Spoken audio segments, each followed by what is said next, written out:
Hello, everybody, and welcome back to another day of 30 NSG. On today's show, we're going to be talking about Bethesda executives talk and says Redfall won't be abandoned and that it's still going to get to be a good game. We're also going to talk about Microsoft response to rumors of the upgraded upgraded Minecraft for Xbox Series X and S. There's an article about Todd Howard defends Starfield Xbox Series XS exclusivity. When you think of Zelda, you think the Switch. So those are the three topics we're talking about today. If you like the content we do here, please make sure you share, like, subscribe. If you'd like to go above and beyond that, you become a member as little as $5. We stream Monday through Thursday from 10 o'clock in the morning to about noon Eastern time. We also do 8 p.m. streams to about midnight. Right now we're playing Starfield. And then we do a podcast on Thursday nights called Generation X Gaming, weekly podcast that goes over a few of the top stories from the past week, and we rant along the way. This week we'll be doing episode 3, I think it's like 364, and it's going to be on all Starfield talk because me and Sarge have both put in about 50 hours into the game. So we're going to have a conversation on the good, the bad, what we like, what we don't like, what they can improve. That'll be all on Thursday night's podcast. What's going on, Stealth? Travis, Jesse Mack, Robert, what's going on? Stealth says Starfield runs great on the app, zero lag whatsoever. So Stealth has the Samsung television that has the app that you can play the Xbox games from. So that's what he's talking about. Travis says, wait, Redfall, why is that news? Everyone knows it's dead and will stay dead game. Jesse Mack says, 30, have you tried playing Starfield on the Xbox One yet? I have not. I played from last night, and then I went to sleep, and then I woke up, did my stuff, and now I'm streaming again. So it'll probably be on the weekend if I try it out. What's going on, Robert Jones? Travis says, according to Lono, Starfield runs terrible on everything. I mean, look, everyone's going to have their opinions, Travis. Everyone's going to have their opinions. I've put in 53 hours into the game right now. By tonight, by the end of today, I'll have probably 58, 59, maybe even 60 hours. So, you know, we all have to do what we have to do as far as content creators. You're gonna create stuff for conversation, good, bad, indifferent, whatever it is. So, obviously, you see me playing it. You guys have seen me play it since last Thursday. It doesn't run like crap, at least on my thing. But again, that's just my opinion. Most people that come in are like, is this on the Xbox? They don't even know if it's Xbox or PC. So, let's go with the first story. Oh, I gotta change that up there. Running around before we started. 1 second.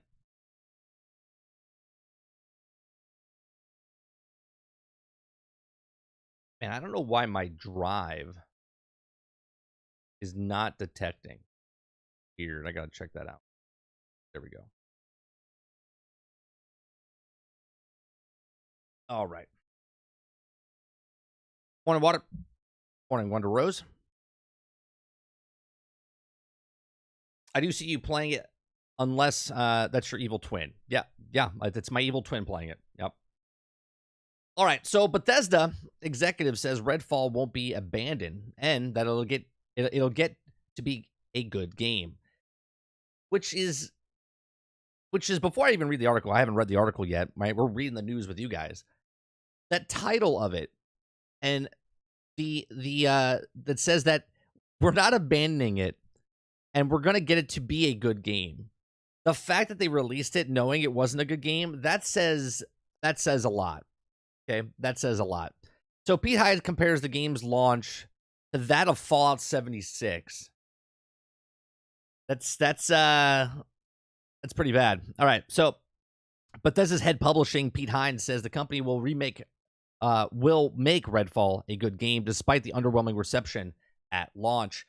Speaking to GameIndustry.biz, Hines was asked if the reception of Redfall was placed more pressure on Starfield, which released on September 6th. Hines answered that even with Starfield was to have a tricky launch, Bethesda wouldn't just leave it to fail.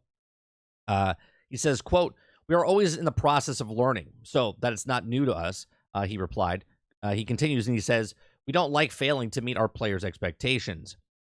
He continues and says, at the same time, we're at the same company that has had launches that didn't go well and didn't go the way what we wanted, and we don't quit or abandon stuff just because it didn't start right. Now, Hines went on to state Bethesda would continue to work on Redfall to ensure it becomes a good game. Now, Elder Scrolls Online PC launch was not flawless, but it was also stuck with it, he explained. Now it's insanely popular multi-platform, and it's the same with Fallout 76. Redfall is no different for us. Okay. He says, okay, we didn't get the start we wanted, but we still have a fun game, and they're also going to keep working on it. Now, we're going to do 60 frames per second. We're working on it. We're going to do 60 frames per second. Okay, we're going to get it to be a good game because we know as a first-party studio, Game Pass lives forever. There will be people 10 years from now who are going to join Game Pass, and Redfall will be there. Following several days or delays, the first major Xbox exclusive from Bethesda release in May with various technical issues and reviewed poorly, aggregating scores of 56 Xbox Series X and S and 53 on PC on Metacritic. Xbox Game Studios' Matt Booty said in June that there are no plans to close Redfall developer Arcane Studios, saying that we felt Microsoft should have done a better job to support the studio. Quote, I feel accountable and that we could have done a better job with Arcane, Booty said, echoing comments made back in May, Xbox Phil Spencer. So, I mean, let's have there's a lot there. It's a short article, but it's a lot there because here we are on the tail end right now, or I shouldn't say the tail end. We're at the beginning of the Starfield launch. It's 5 days of the early launch and all the reviews and stuff, and people are saying it's a bad game. It's not a good game, and it's a mediocre game and whatnot. But then you look at other games. Let's judge Bethesda by Bethesda, right? For games, you have Redfall that came out, and it wasn't even a complete game. Wasn't a complete game. Their own title here says that we're not abandoning it, and we're going to get it to be a good game. Meaning they knew it wasn't a good game when they launched it, okay? Fallout 76 had a lot of problems, okay? It was a fun game, but it was also a broken game when it came out. So there's a lot of stuff here where they're saying, well, we don't abandon things, right? Elder Scrolls Online came out. It was a rocky start, and then they fixed it, and now it's one of the most popular MMOs out there. Fallout 76, they didn't abandon it, and it's also really popular. A lot of people don't believe that, but it is. It's a popular game that people play 4 years after launch. So now saying, will Redfall be that game? I joked about it and said that I'm not going to touch this game for like 12 months to 2 years because they're going to keep fixing it. There's no difference between what they're doing with Redfall and what Battlefront 2042 did, or EA did with Battlefront 2042, right? 18 months later, Battlefield 2042 was in normal standings of an actual game being launched, where the other games before that were not. Redfall came out, and it's not a complete game.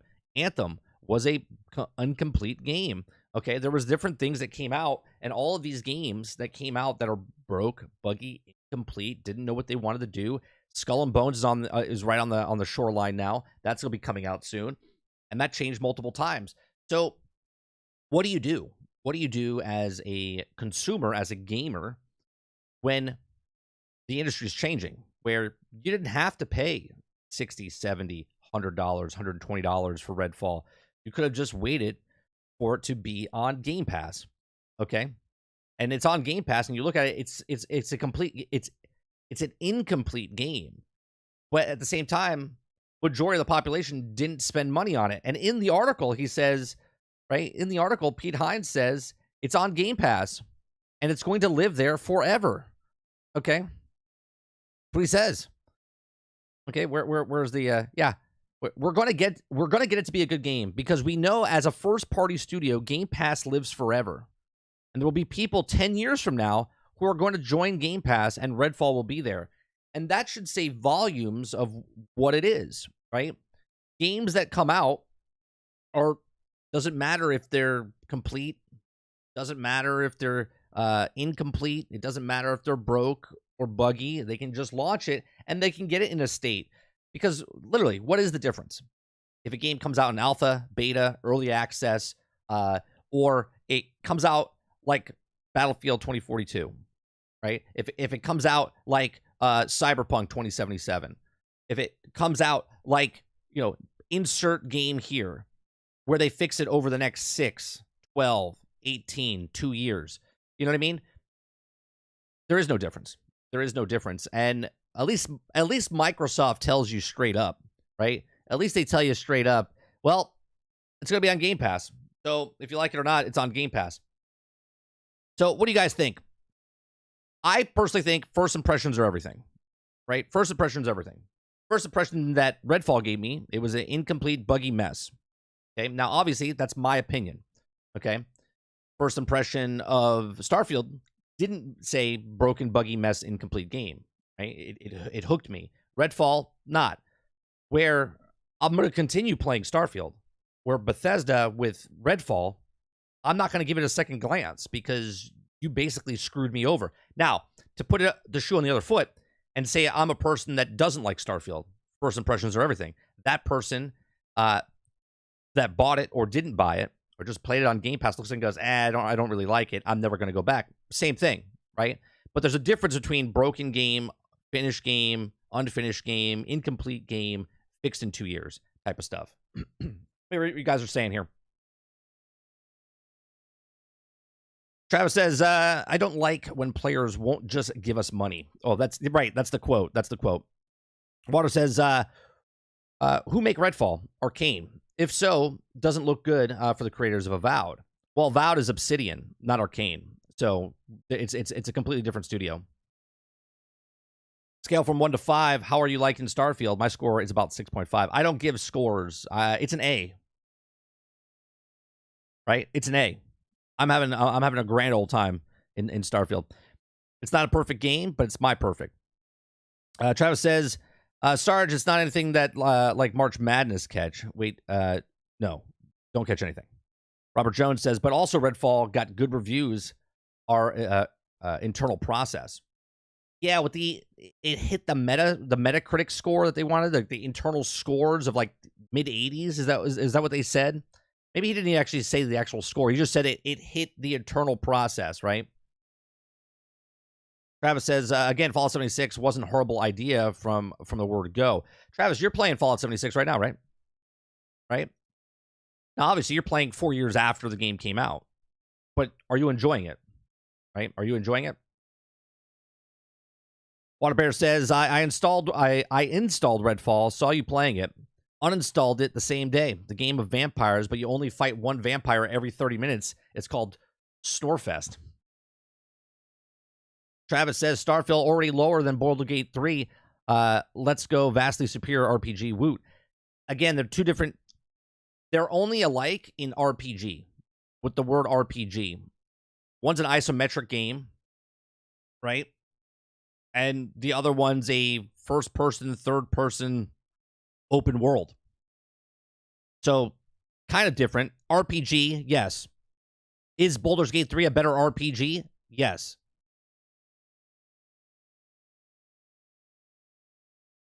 Ty2 says, I can't see Xbox improving Redfall with updates like that. Did they did with State of Decay, Grounded, or Fallout 76? I can see them improving it, but does it matter at this point, Tiny2? You know what I mean? Like, does it matter? I can see them making the characters better because they're going to put more heroes in there. Maybe they buff up the NPCs so they're just more engaging. You know what I mean? It's Fallout 76.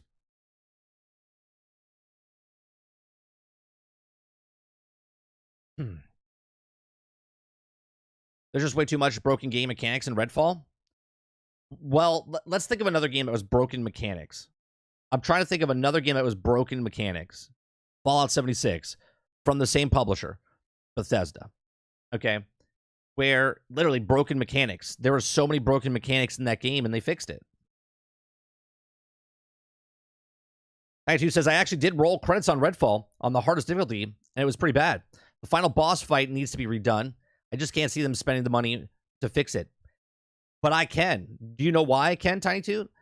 Because of this line right here. This line right here. Right? We're going to get to be a good game. A good game. Not a great game. A good game. Because we know the first-party studio, Game Pass, lives forever. There'll be people 10 years from now going to Game Pass, and Redfall will be there. It's a shit stain on the underwear. Okay? So they got to get the shit stain out of the underwear. So they got to make it a good game so it's at least, you know, we could still put that underwear on. Okay? That's it. So 100%. With the $400 billion, okay? Or I'm sorry, $400 million every month that they make, I can see them taking a little bit of cash and throwing it towards Redfall to make it better. 76 says, first impressions is big for me, depending on the type of game. I may keep an eye on it to try it out later. Well, that's a whole other conversation, right? 76. If you have Game Pass, right? If you have Game Pass, right? Or even if you don't have Game Pass, you go, what do I want to do? Maybe I'll give Microsoft $10 this month, and I'll try a couple of games out, and Redfall will be there. Do you know what I mean? You're not giving them $60. You're not giving them $70. You're not even giving them $40. You're giving them $10 to try it out. What's going on, Mo? I'm second chance kind of guy. You had fun when I played it. But Mo, you had fun, but you can at least admit that the game was incomplete, right? There was literally mechanics, the NPCs, they were incomplete. The game was just incomplete. They even admit it, right? The company itself admits that it was a bad game. Starfield is refined Bethesda RPG. Don't expect Skyrim moment in game. If you like Bethesda previous RPGs, you will love Starfield. Right, and there's people out there that are using it's a Bethesda game against the people saying, well, it's a Bethesda game, right? I know. Here's the thing: if someone's a rude prick or an asshole, okay, and you know that person's a rude prick and an asshole, to think anything else of them when you go up and go, you know what, Mr. Withers is a real prick and an asshole. He's just being Mr. Wilson, okay, or Mr. Withers, right? And then he's nice to you and go, wow, he's super nice. He's still a prick and an asshole. Okay? So Bethesda, in this analogy, is Bethesda. All their games have been the same. They're not hiding anything from you. Every game that Bethesda's made, from Morrowind to Oblivion to Skyrim to Fallout 3 to Fallout 4, right, to Fallout 76, all of their wide open RPG games have been the exact same. If it's not broke, don't fix it. What do? They just make it better. They put more mechanics in there. They've evolved their game, right? How many other companies, okay, are taking the same engine and using it this far along and just adding to it and making their game? Here's another game. Destiny makes the same game. Destiny 1 to Destiny 2, all the expansions that come out, same stuff. Okay? It's Bungie. Bungie makes the same type of games. Right? They got Bungie charm. Right? BioWare. BioWare makes the same type of games.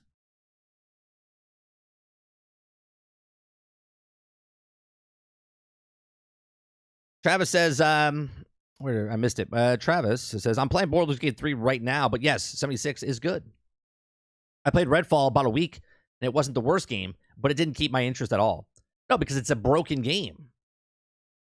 It doesn't matter if you're having fun in it.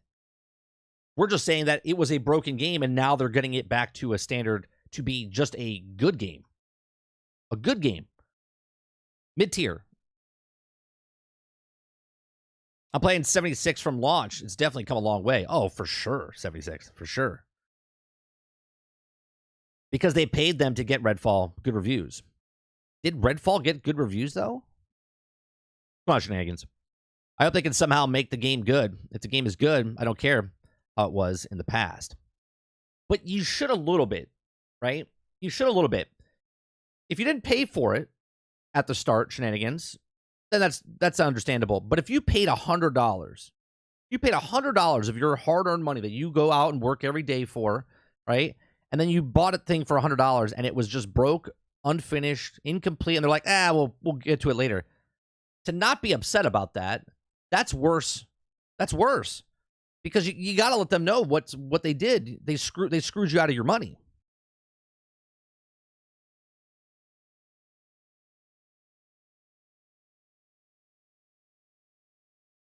Tattoo says, the poor dev team, I would imagine they just want to move on to another project. They didn't want to complete it. They said when they got bought out by Microsoft, they're like, oh, good, we're saved. We won't have to complete this game. And they're like, no, keep working on it. And they're like, oh, God, we don't want to make this game. Yeah, Sarge said it. Redfall they didn't want to release it. It's exactly right. Kylo, what's going on? Redfall looked terrible to me since the announcement trailer. Just the whole premise of the game isn't appealing to me. Just being the bad state, just icing on the cake. Let it go, Arcane. They won't because of Game Pass. What's going on, Chris? The difference in reception is that what the first party releases objectives are for Microsoft. Redfall might eventually be a good game and people enjoy on Game Pass, but it failed to increase subscribers.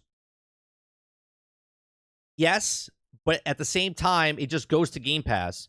So when someone down the road comes into, I don't know, maybe they're like, oh, I'm going to try Pentium. I'm going to try Forza Horizon. And they're done playing Forza Horizon, right? And then all of a sudden they're like, oh, there's Redfall on there, right? I don't think Redfall was like this game like Starfield where people are buying Xboxes to get Redfall. That's got to be very small. Water says, getting rid of the VAT system for combat is allowing more freedom during combat in Starfield was one of Bethesda's best moves. Well, Water, you can actually do the VAT system inside of Starfield. But you do it with medication. Yeah, with the actual medication, it slows you down. So there is a VATS type of system in there.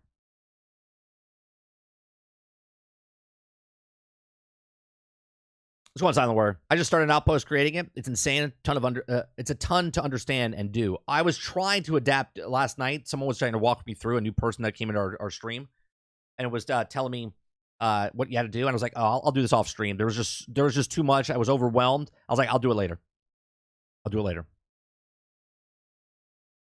So Shenanigans says, yeah, I didn't buy Redfall. See, there's a difference. There's a difference fundamentally when you pay something full price and it's a disappointing game. And if you got the game on sale for like $30, $40 or $20 or $10, or if you get it on a subscription service, right? And that has been my point the entire time. If a game is free, if a game is low tier, and when I say low tier money-wise, you don't put your $100 in or $120 in, right? If someone comes in today and plays Starfield for free, right? Basically for free. It's $10. They already had Game Pass because they were playing some other game. Now Starfield comes up and they start downloading it. They start playing it. If they don't like it, it's not a big deal because there's 400 other games that their $10 is going towards. Okay? But if I paid $100 for the game and it was disappointing, then you're kind of upset. You're like, oh, I paid $100 for this. And I already put 20 hours in and I can't get my money back type of stuff. That's a completely different scenario. Tony says, I haven't tried Outpost or shipping building, but apparently it adds so much to the game. Oh, yeah. Starfield is like 5 games in one. It's like 5 games in one. If you want to play Starfield as a like you're just ship fighting, you can just do that. If you want to build a ship builder, you can just do that. If you want to just do Outpost, you can do that. If you want to do story, you can do that. If you want to play role play and just go throughout the world, you can do that. If you want to explore, there's so many different things that you can do in this game.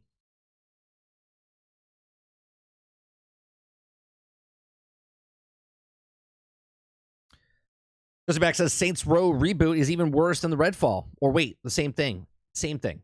It's the same thing. It was incomplete and broke when it came out, and now the studio's closed down. The studio closed down because of the garbage they give. The difference is it's not a first-party title. Now, if what was it? What's the company called? Violation, right? I think it's called Violation. If they were a first-party title, Jesse, to Microsoft, Saints Row would just slide into Game Pass. Studio would still be open because it would just be another game on Game Pass. But because it's a third-party game, didn't sell well. Goodbye, studio. We'll take the IP and move it to somebody else. which they're doing. Saints Row's not dead. The studio that did Saints Row's dead.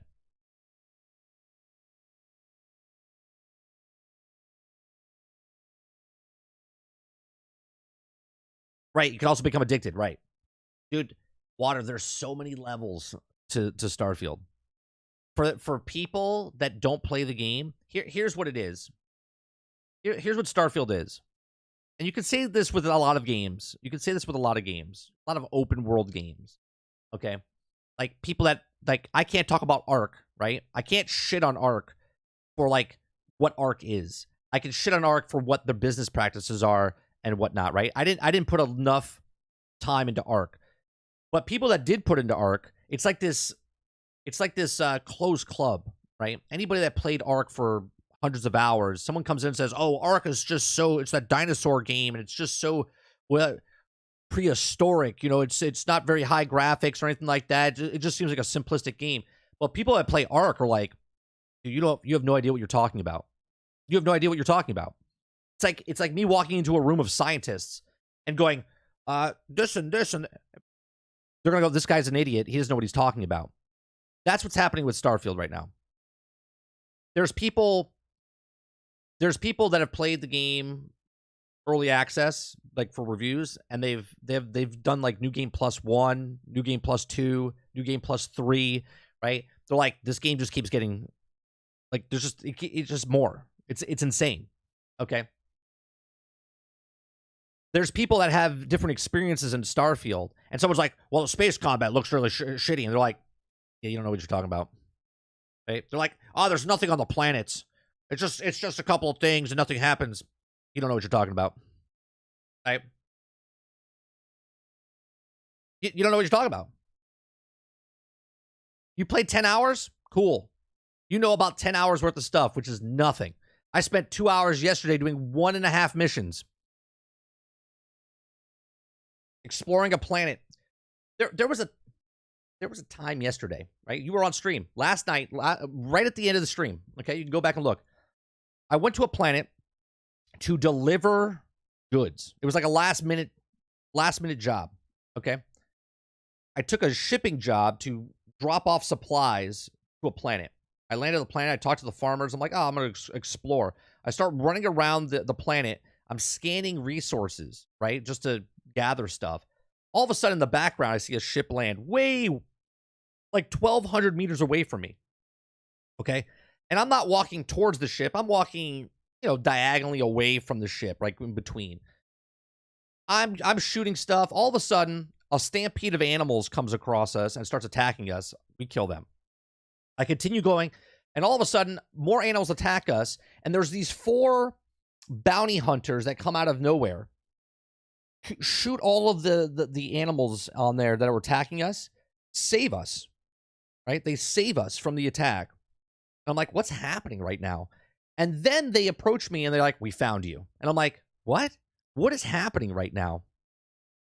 Right? The bounty hunters that landed 1,200 meters away from me were hunting me down because of the perk that I have on my character. Okay? Anytime, any place, they can just come and they find me.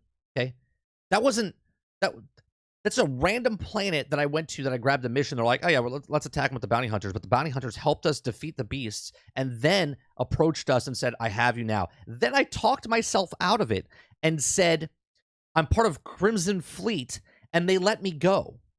They say, we'll see you around. Then I killed them all, picked up their stuff, and read the message on it. So now I know there's a bounty on my head. And the longer the bounty stays on my head, the bigger the purse is. Okay? People that are not playing this game or play very little of this game have no idea what they're talking about. There are so many different layers of this game. So many different layers.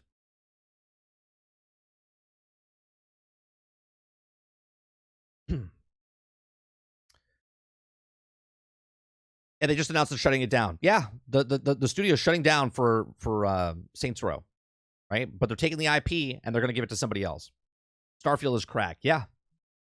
It's hard to explain Starfield to anyone that's never played Bethesda game. But man, it's deep. I haven't even scratched the surface, and I'm like 30 hours in. All I have to say is I'm not really going to defend it. Just if you don't play the game, they're like, well, it's 20 hours and that takes too long to get into a game. Look, if you don't want to play the game, then don't play the game. But don't be mad at me because I'm enjoying the game, right? Because you think it's shit, because you think the graphics are bad, because you think it's prehistoric, because you think it's there's so much to this game, and because people don't like the main story, they're like, the game is garbage. It's outdated. And I'm like, cool. I'm having experiences like I just described to you guys. Right? You have to play to see what's inside, not standard game. They work hard to make this type of experience. Yes. Starfield is not start the game, beat the main story, complete the game. Someone speedrun the story in 3 hours. Okay. Congratulations. Congratulations. Oh, right? Congratulations. You sped through the game that you spent $100 on in 3 hours. You're a moron. Okay?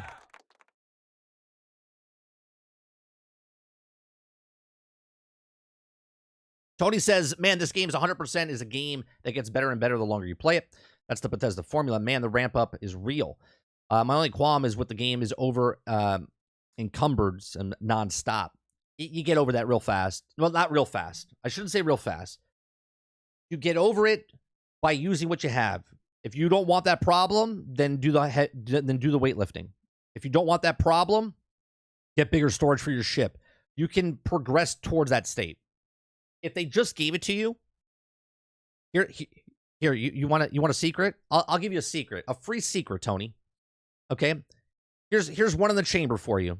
You want unlimited storage? It's not a cheat. It's actually in the game. Unlimited storage. You want to know where unlimited storage is? In your room, in the lodge. That's all I'll say. In your room, in the lodge, unlimited storage.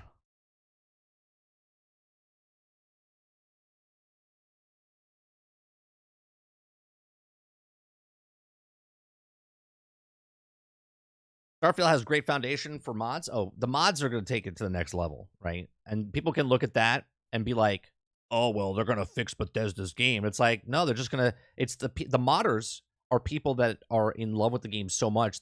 They want that full-on fantasy, and they're going to make it happen. That's what modders are. You can hire a guy on a planet, not going to say which one, that adds +3 shields. My buddy just told me about that. There you go. Dolphin says, this is my game of the year. I think Baldur's Gate 3 is going to win game of the year, but Starfield, I agree 100%, is my game of the year. That sounds like a Jack Burton thing to do.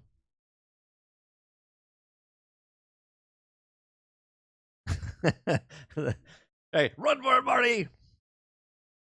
What's going on, Al? And that's why I love Bethesda. It would be cool if I could fly your plane on the planet's surface. Kind of bummer. But is it, though, Quintar? I mean, I get it. I said this a year and a half ago. I was like, the bummer. It's a bummer that I can't fly off the planet up to the thing. But I'll tell you what, for that missing and for whatever else is in the game, I'm okay with that sacrifice. I am. Right? I gave them shit. I was like, I don't want to see a cutscene. I don't want to see a cutscene. But I'm playing this game, and I've changed my way.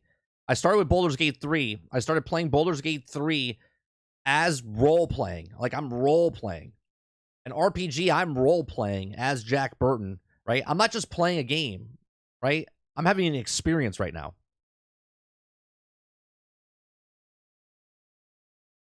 The main story is like a 10th of overall game, it seems like.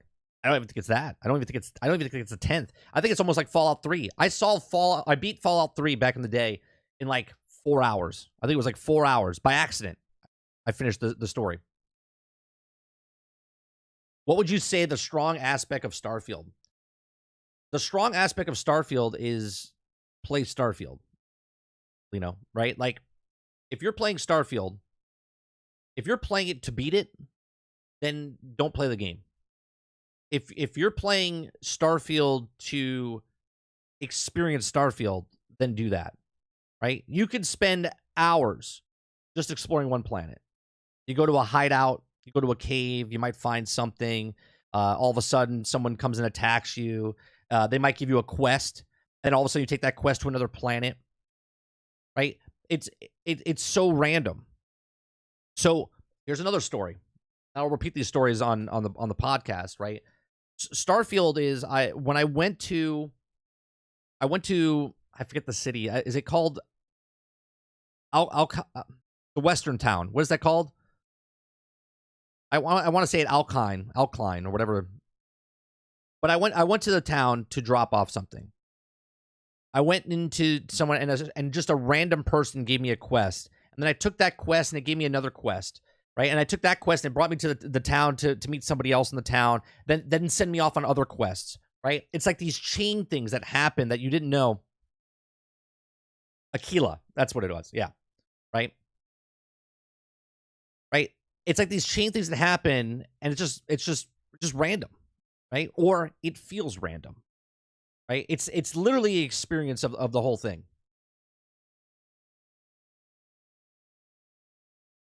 Just dump everything in your room and just add more cargo space to your ship. Yeah, you can go to your room and just throw everything in there. Everything. And then organize it later.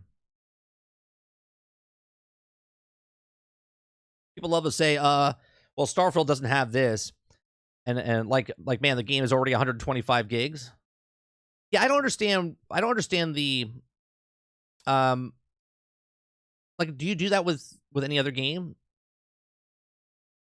Like, I don't know, like God of War, I can't pick up everything in the room. I can't. But I wasn't expecting it to. Right? You know what I mean? I'm not expecting to pick up everything in the room of God of War. Like, you could literally almost interact with everything. You know, you could literally pick up objects just like every other Bethesda game. Like, if you want to take the books that you find and put them in your shelf on the wall, you can literally. The other day I was picking them up and just putting them in, but then I found out you can pick up stuff and you can rotate it and you can put it in and you can actually like decorate and put all the stuff that you want in there. Okay? Like, you can't do that in other games. But I don't want my Assassin's Creed to do that, right? I don't want my, God of War to do that. But I want my Bethesda game to do that. I want my Starfield to do that. So experience the game, almost like a sandbox. Interesting. Yeah. If you run through the story, which people are, and there's a good podcast that I watched. Greg Miller from Kind of Funny Games. He's infatuated with the game right now. Infatuated. He's so infatuated with the game that he had his own podcast with nobody else. It's just him for over an hour talking about his experience. Now, I'll give you warning. There's a little bit of spoilers in there. Okay, I don't care about spoilers. I won't spoil it for you guys. Okay, but you should see how he is. He is so like enthralled with the game. He's just like this shit is just so good. Like, he is so, and he gave it, I think, a 4 out of 5. He said I could go down to a 3, but that's his original impressions. Now he's played it more, and he's like it's a 5 out of 5. It's a 5 out of 5. He's like, I'm so in. He's like, there's moments that are like 10 out of 10. He's like, but at the same time, there's like 3 out of 10. He's like, it's an amazing experience.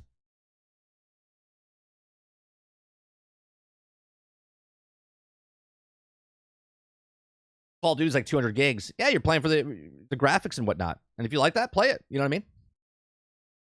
Started doing the Freestar Collective quest. I've done one quest for the Freestar Collective. One. I haven't finished the Crimson Fleet yet. I haven't done the main story yet. I've done maybe, I don't know, like main storylines. I think 15, 16.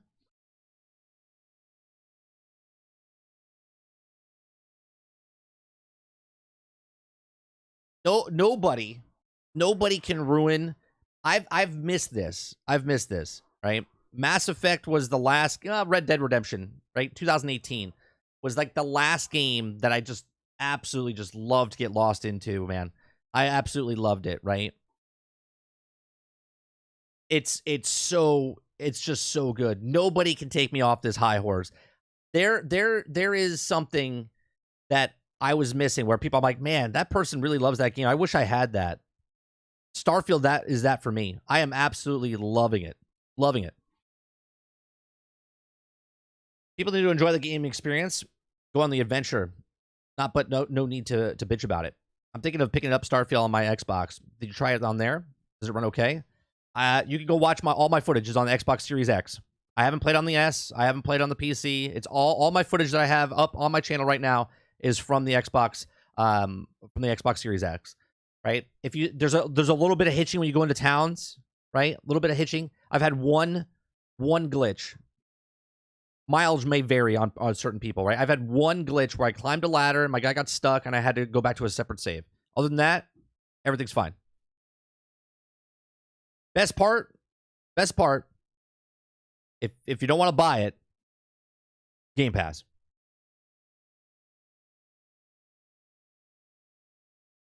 Water says, this isn't stranded sixth grade class. None of the Magic School Bus. I love Red Dead. Red Dead 2 is one of my favorite games of all time. Mass Effect 2, Red Dead 2, Starfield is approaching it up there. And I'm not gonna call it, right? Right? Because what Starfield is doing reminds me of Mass Effect 2 and Mass Effect Andromeda. What they did in Mass Effect Andromeda with the planets, that's what you're doing in Starfield. Okay? And someone be like, well, those are games that are like 5-6 years old. Okay. Have fun. Have fun going play your other games that come out like Redfall. Have fun. When games come out and they're incomplete, broke, and you have to wait 2 years, right?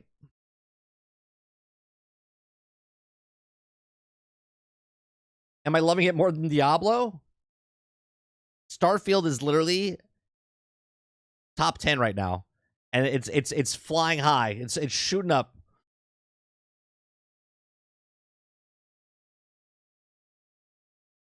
Right, Sarge. That's the big thing. You don't have to buy the game.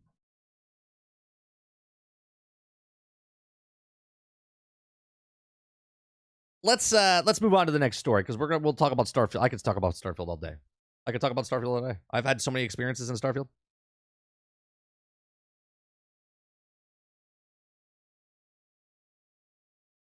All right, Microsoft responds to rumors of an upgrade Minecraft for Xbox Series X and S. Those of you that don't know this, is that Microsoft hasn't updated. Like, you're still playing the 360 version on the Xbox Series X and S for Minecraft. Okay, I hate playing Minecraft on my Xbox. I always play on the PC with my son. He literally plays on his iPad. He doesn't like the controls and whatnot. Okay, so one of my favorite Microsoft blunders was Minecraft Super Duper Graphics Pack. In what could be a case study for staggering bad communication, Microsoft announced that Minecraft Super Duper Graphics Pack with big budget musical, promising upgrade 4K visuals, compete with shaders and new light interactive textures for modern Xbox consoles. Then, nothing. Okay, the Minecraft Super Duper Graphics Pack never released. After a lengthy period of radio silence from the developers of Mojang and Microsoft to add insult to injury, Minecraft accidentally launched a ray tracing update for Xbox Series X and S consoles, then pulled it, calling it a mistake. More recently, rumors began to swirl that Mojang might actually be doing something more complex than adding random new animals or biomes to the game, as new listings on the ESRB seem to suggest that native Xbox Series X/S versions of Microsoft may be on its way. Sadly, they turned out to be a bogus too. So, in comments to Eurogamer, Microsoft confirmed that Mojang is not working on a native Xbox Series XS version of Minecraft, leaving the game with the same barely tweaked Xbox 360 style visuals that the game is largely known for. Of course, the PC version of Minecraft enjoys the NVIDIA RTX ray tracing, but Xbox Series X and S versions remain an afterthought for Microsoft despite owning it Minecraft franchise. Okay? He says, color me shocked considering how large the importance of Minecraft IP is to Microsoft gaming operations. It's always struck me as odd on how slow and small Minecraft updates tend to be. Minecraft has also never had a native Xbox Series XS version or Xbox One X version. Okay, capable of sporting the game kind of visuals of PC Java Edition, enjoying owning shaders and other mods. It's irritating and baffling as to why Microsoft will continue to treat Microsoft players on console as a second-class player, but allies them with breaks them into come to Mojang, it seems. Okay, it's very strange that they're doing this. Now, I have a couple thoughts in the top of my head, right? Because we're supposed to have this super duper pack to make it better on the next consoles, right? We just heard that they don't even have the updated version for PlayStation as well, right? This was part of the court case. They're like, well, you could hold stuff back. They're holding stuff back for their own console as well. Like, PlayStation didn't get a shittier version of Minecraft.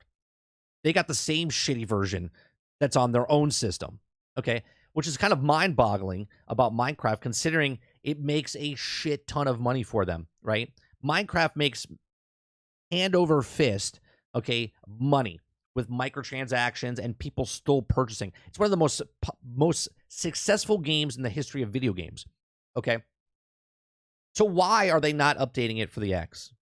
Why are they not doing it where they had the ray tracing and they took it down? Why are they doing this? I kind of think, and this would be kind of weird, wouldn't it? Because Minecraft doesn't seem like it would be a game that you would end it and then start another one. But it does seem a little weird that, I don't know if they call it Minecraft 2, but it does seem weird that I feel like they're doing a sequel to Minecraft, because Minecraft continues on and on and on. But I think at this point, they're trying to do something else. One of the reasons I think they're trying to do something else, and they don't want to kind of like let it all out of the bag right away, is that there's a game called Hytale that's been in development for, I want to say 8 years, probably as long as, right, is this game right here. We brought it up on stream a couple times. Now, these people loved Minecraft so much, but Minecraft was missing something. And these guys have pieced together, right? You can still sign up for the beta or whatnot. I've signed up, never got into it. They send stuff off. But what they've done with this, right? And I'll just let it play. What they've done in this game is they've taken Minecraft and they've made it into an RPG, an MMO, open world. You can do whatever you want in this game. Okay, this is the competition that when this comes out, not to say it could overtake Minecraft, but I think Minecraft is looking at this going, well, wait a minute. Why are we just going to keep updating Minecraft when there's games like this coming out where they can compete with it? And they surpass what Minecraft did, right? Like, the bar was set by Minecraft, and then they came out. Now, remember a game I played called Boundless a couple of years ago? I think it was like 5 years ago. That kind of surpassed Minecraft in the technical aspect of what you could do. Like, the blocks where you could build, you can make wedges and little things and all this other stuff. In this game, there's a whole in-life currency, or world economics and stuff. There's different biomes that you can go into and explore, like Minecraft. There's movie making inside this, where they actually give you the tools to make movies inside the engine themselves. You can create your own characters with the mods and stuff already inside the game itself. So looking at what Microsoft is doing with Minecraft, going, well, what do we do, right? There's boss battles, right? They've made this like a dungeon crawler / an adventure / whatever, right? You can see what it says here, community servers. They have, mini games just like Minecraft, but they're taking it to the next level. So I kind of think that, well, Microsoft is like, we don't want to just keep releasing stuff. We want to compete, and they don't want to show their hand. Right now, they're the number one on the block. Why do they have to show their hand, right? Why show your hand when you're the top? You can wait and then react, right? You can wait and react. So I don't know.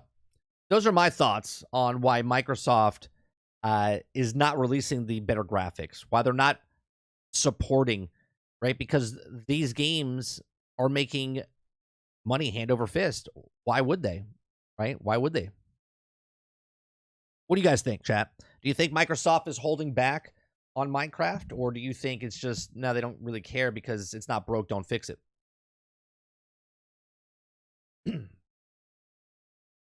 Tyler Green says, still on the fence if this overtakes Hogwarts for me in my personal game of the year, but the more I play, I see it coming. I don't know, man. Hogwarts Legacy, at least to me, Hogwarts Legacy needs to be on that list of nominations for Game of the Year. I think it's probably hands down one of the best movie adaptations, right, in a video game.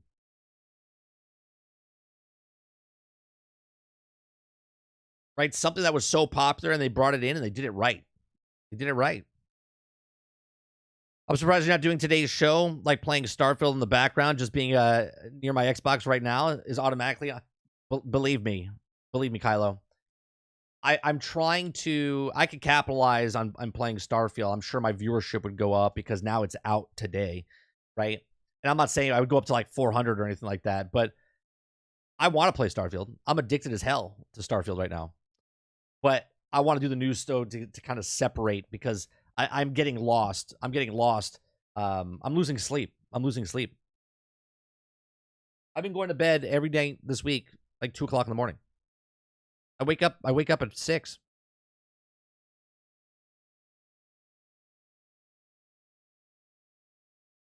Yeah, speaking of Game Pass dudes on Twitter, already like Starfield sales, not even close to. It's just that's ridiculous, Tony. We've been talking about this for years. Coming up, like we'll see how many people are going to play it. People are happy to have fun in video games. The most times, don't care about the next gen graphics. Oh, for Minecraft. Yeah, I just think Minecraft, they released it by accident and took it off. And then they said they were going to have this big thing and then they took it away. There's two separate things they just stopped talking about and then they released it by accident and they took it back.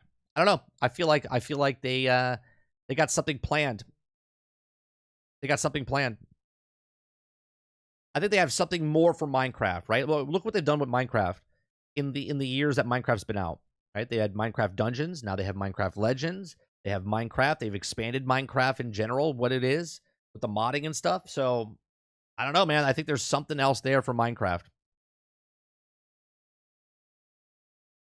Xbox is selling more towards casual gamers, not using aging hardware, hardcore gamers. I don't even know if the hardcore gamers are more adults. I'll be honest with you. I think the older crowd is the casuals. I think the hardcore are in your late teens to like 30, right? I think a lot of people, for the majority, I would assume, like people my age, we're casual gamers.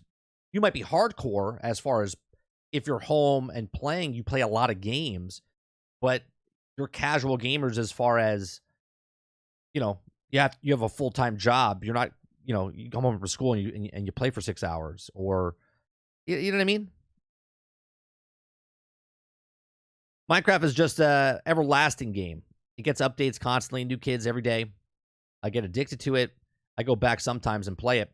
If they came out with 2, I could see diehards getting real mad. Oh, for sure. For sure. But what about if they came out with a 2 that had a whole bunch of extra stuff and all your stuff just moved over? You know what I mean? They want to like reinsert that dominance of, that $40, $30 that comes out. Let's look how many copies Minecraft has sold. Let me see.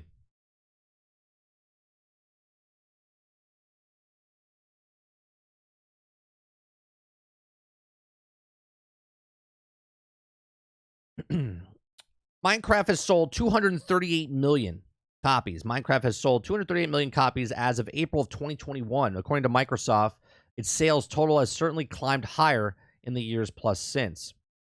Okay. The closest game after Minecraft is Grand Theft Auto 5 at 185 million. Okay. And then after that is Tetris.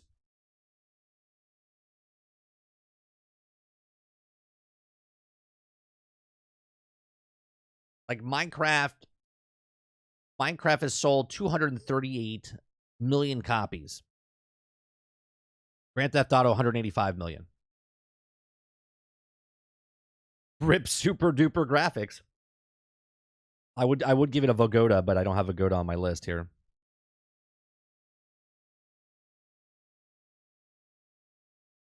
This is why we keep doing spin-offs. Because the base of Minecraft game, I think Microsoft is afraid to make 2 due to the people revolting for them messing up what they already has a masterpiece. Right, but why would they keep not putting up the better graphics? Why wouldn't they put a proper one out for the Xbox Series S or X? which they already did. They literally released it, and then we're like, oh, it's a mistake, and they pulled it back, and it's not out yet. Taiju says, oh, I like Ark. You rebuy all the previous DLCs to play on their servers. I hope Xbox does not do that with Minecraft. Right. But I can kind of see them doing it. I don't know. I just find it weird why Minecraft is such a... I mean, it is the most popular game on the planet as far as sales. And yet, they don't want to update for this gen. Because people don't play Minecraft for graphics. But why not release it though, Kylo? They had it, but they didn't release it. They released it by accident and then took it down. They had this big hoopla of, hey, we're coming out with this thing, and then they're not.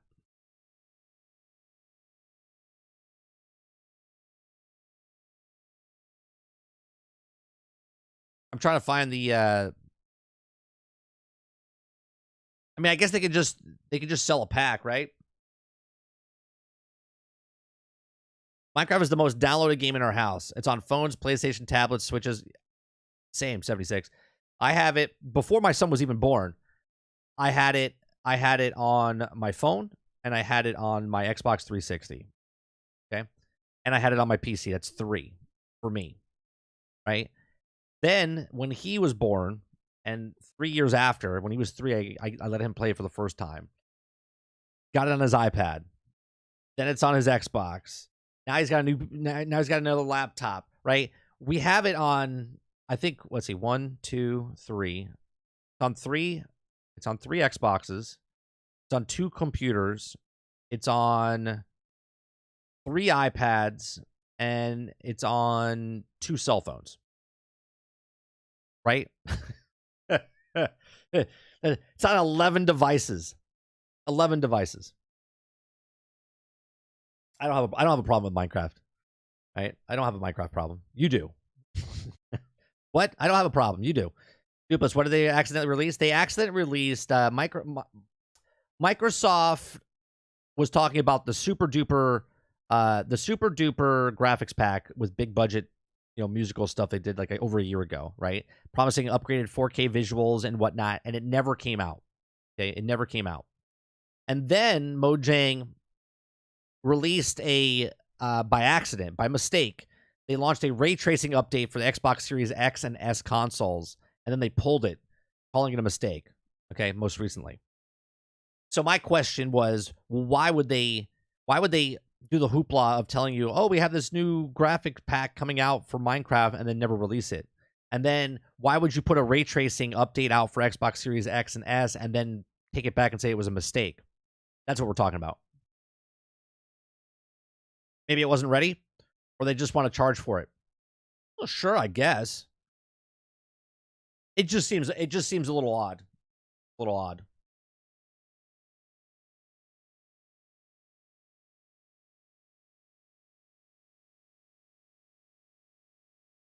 Let's see what you guys are saying. Chat went quiet. You know why it went quiet? Everyone booted up their Xbox so they could play Starfield. I know. I feel you. I feel you. Everyone's playing Starfield right now. They're like, shh. The Super Duper is out. There's less of a reason to buy map skins. Oh, that's a good point, Robert. But then why advertise it like they did? They've been having mods and stuff for years with skin packs and stuff like that. I'm wondering if the consoles could handle it, because Minecraft ray tracing makes most PCs shit themselves. I don't know, Dupless. It's very interesting to see why they did it. I'm at work, but I'm thinking about Starfield. Like, it's so close. I'm angry I can't play until tonight. Look at all you guys. I thought I was addicted. I'm like right here. I could literally just be like, yeah, guys, it's fantastic. It's a great story. It's going. Like, do you see the bags? Do you guys see the bags underneath my eyes? I'm not sleeping. I have a problem. I have a problem.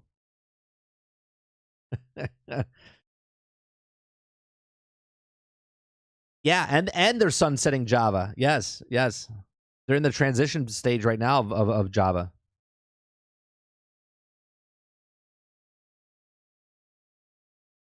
Watch what you say there, Water, because then they'll say that, yeah, they're giving you the 2005 feeling. It's exactly how it looks and plays.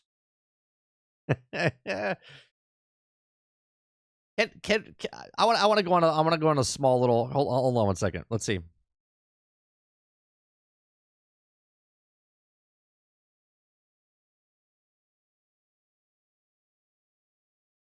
I want to see. Okay, I got an image. Let's go with. Okay, got that. Now let's go with.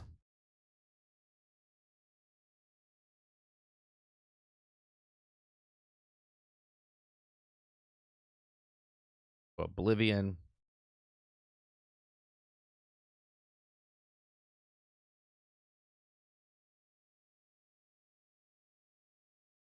Okay. Open that up in a new tab. Open that up in a new tab. Got that?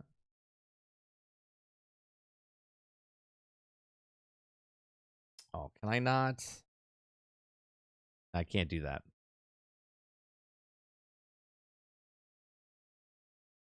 All right, then let's go to Skyrim.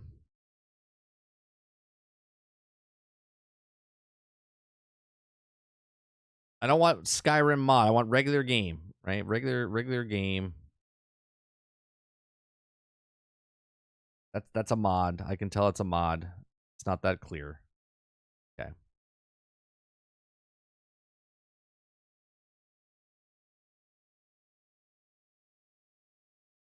Then let's go to Fallout.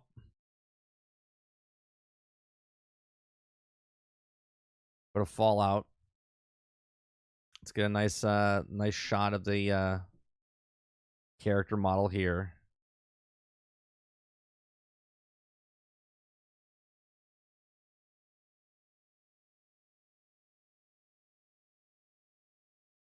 Okay.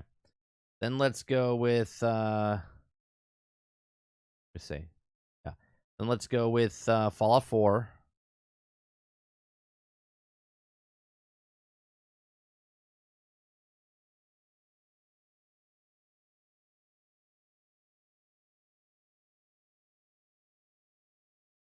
Then we'll go with Fallout 76.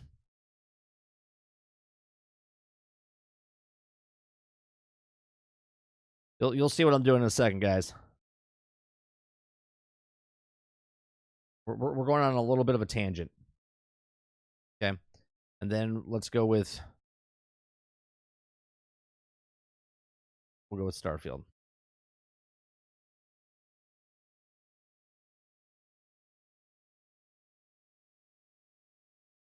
Okay. So let's look at where is it? Do I have that's okay, that's that. What's this one? That's okay, that's Fallout. Fallout 76. Okay. Okay. So this is can I make this This is Morrowind. Okay? This is Morrowind. Okay, look at those graphics. All right, this is the graphics from Morrowind. Okay. Then so let's put that up here. This is Morrowind. That's Skyrim. Where's my Oblivion? Hold on.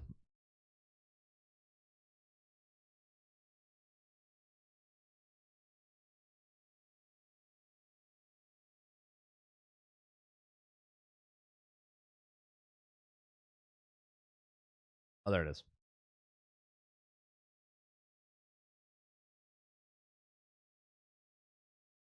All right. So this is Morrowind. Okay. This is Oblivion. right? So look at the difference. Okay, they've made it better. Okay, then it goes to Skyrim, right? You can see the Skyrim. Okay, from that to that. Okay, the character models they look better, right? So the progression. Okay, but Fallout 3 was in between, right? So there's Fallout 3. Right? There's Fallout 4. There's Fallout 76. And then there's Starfield. No difference, right? There's no difference between that from Skyrim, because people say, well, these are the graphics from 12 years ago, right? Right? From this to this, no difference. If you think there's no difference from this, right, to this, I can't help you. You got to get glasses. Okay? You need to get glasses. If you think this looks like this, you need glasses. If you think this looks like this, you need glasses. And if you think this, okay, looks like this, because this is the last game they worked on. Okay? Looks like this. Now, obviously, someone will go into the corner of the game and grab a NPC that's literally a background talent. Okay? Like if I grab Gal Gadot, okay, in real life, and then grab an extra in the background next to her, you'll see the difference. Okay? So someone in the back corner of the room. Right, Quintar. But what I'm saying is, look at if you're looking at PC, console, right? On console, you can get this. This is what it looks like. But this is what it looks like now. People are like, the graphics don't look any better. Like I'm mind boggled by this.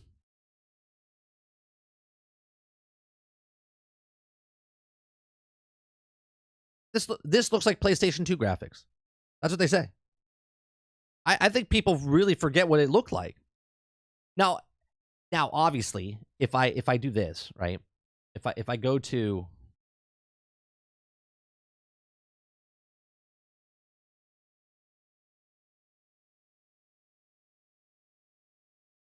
if you're looking at this, okay?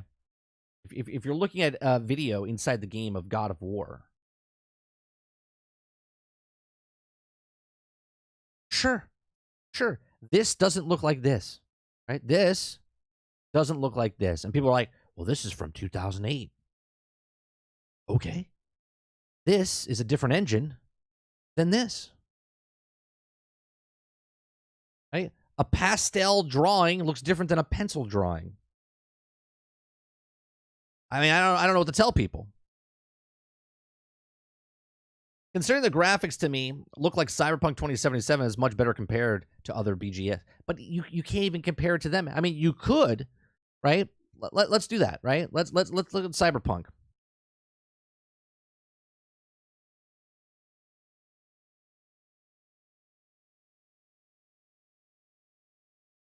Get an in-game shot, which would be like this.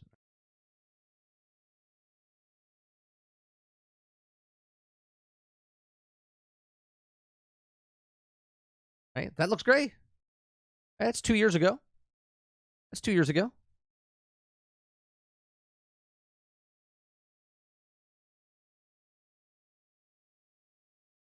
Pretty good. Right?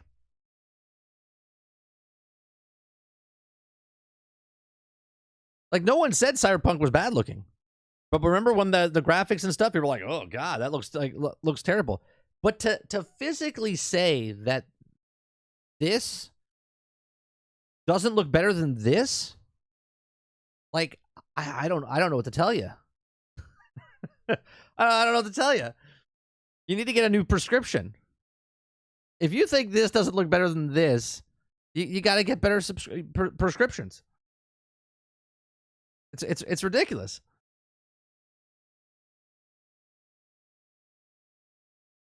Different genre of the game. Can you compare a narrative game of God of War to Starfield and RPG with all the systems and track, quest lines, shipping and base? I mean, you could compare anything to anything, Tiny. I don't.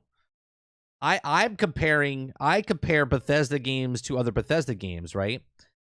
I compare Battlefront 1 to Battlefront 2. I don't compare Battlefront to Call of Duty, right? I hate comparing Call of Duty to Battlefield, okay? I compare Call of Duty to other Call of Duty games, okay? I compare Battlefield games with other Battlefield games because they have to keep raising the bar of what it is. So we talk about bar raising, right? We talk about bar raising of, you make a first-person shooter game. Star Wars Battlefront does it where you can make first-person, third-person. You can switch shoulders each side. Yet you can't do that in certain other games. Other games come up about first-person shooter genre, and they go, well, now first-person shooters, we need first-person, third-person, and we need to switch both sides. They raise the bar, and then they up it one, and they give it something else. Well, now you can do this, and whatever that is, right? So as a genre, you can look at it and say, well, RPGs, they haven't changed, or they're doing something different.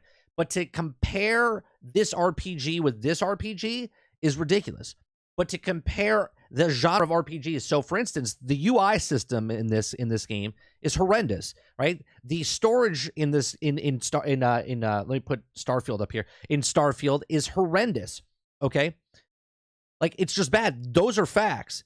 So did Bethesda miss the bar on what it should be to compare to other RPGs? Yes. Okay, but to say that Bethesda is dated because they're not doing what Bethesda is making Bethesda games. Saying a Bethesda game is like giving it a break or something, giving an excuse. It's not giving an excuse. You're literally comparing what their engine is doing to their engine from the past. And the systems that they've added, right? So Fallout 3 didn't have a build mechanic. Then Fallout 4 did. Then Fallout 76 added to the building mechanic because they had put multiplayer in there. And then they constantly added new content into that world. Now Starfield is giving you, every time you land, a Skyrim-sized map, unlimited, right? Unlimited.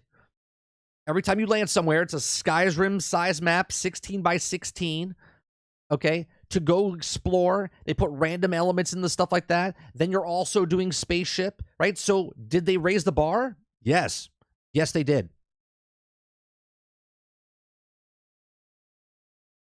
Not to mention, bro, that the conversations in Starfield have expressions when they talk. They're pretty good. The expressions, there's sometimes that they mess up and they bug out and stuff like that. But yeah, all the facial expressions on their faces is an upgrade from, what can I do for you? Awesome.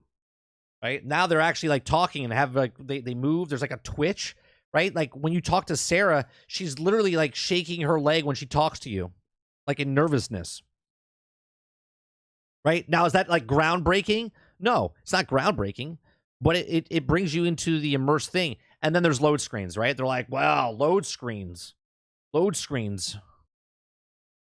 I feel sad. I feel sad for some of you out there because you're putting expectations so high that you think that load screens are going to be completely gone and vanish as the amount of power and graphics rise, right?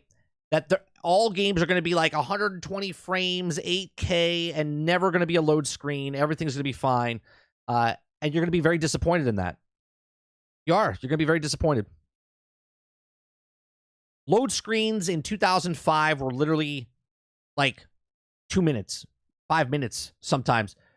Destiny had a 2.5 minute load screen, and that was just back in 2014, 2017. We're down to 7 seconds. I think it goes up to 11 seconds in certain parts. 11 seconds. Not 128 seconds, not 180 seconds, not 3 minutes, right? 11 seconds. 11 seconds. Destiny 2 hides the load screen. Yeah, they hide the load screen. It loads, and then you're in space. And then it waits and loads, and then it goes, and it goes down. It doesn't matter. God of War squeezes you through rocks. It doesn't matter. Like, How would you not have load screens in this game? The only way you couldn't have a load screen, Starfield has load screens because every time you warp, that's a load screen. Every time you fast travel from here to here, that's a load screen. You're waiting. It's a load screen. Okay, how would they do no load screens in this game? To go from one universe to the next, one galaxy to the next, from space to ground, how would they do that without, right? I mean, the load screen is the screen. Like when it says, oh, 3, 2, 1, and then and it comes down, right? If you're on planet, it's like, okay, it's the size of Skyrim. We're loading in, right? I can open doors, certain places, and just walk into a door. If it has a door, it's also like a dungeon. It opens up and it goes into a different world, a dungeon.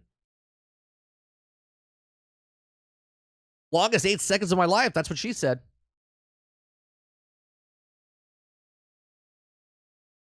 Some streamers actually flew to another planet without load screens. It took them 7 hours. Yeah, that was Alana, right? She flew to Pluto, and here's the greatest part.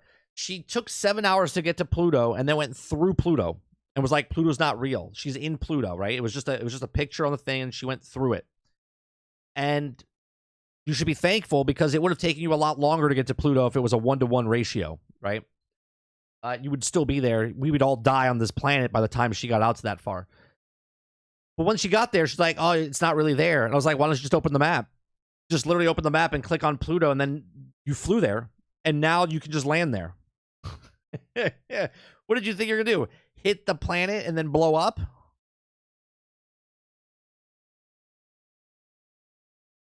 Can you imagine having to load the spaceship, planets, landing area, and then maps for the building at the same time? I can't see the mod. Like, let's compare Starfield now to No Man's Sky. No Man's Sky has no dialogue. None. Zero. No voices whatsoever. Okay? It's got the same models, right, everywhere. Okay? This one has the same kind of models as well, but okay, the same type of models, no voice dialogue. It's got the entire planet that you can go explore, have fun. I want to know how many people played No Man's Sky and you guys literally went around the entire planet. I'll wait. Anyone? Anyone? Anybody? Did anybody go around the entire planet on foot? Anybody?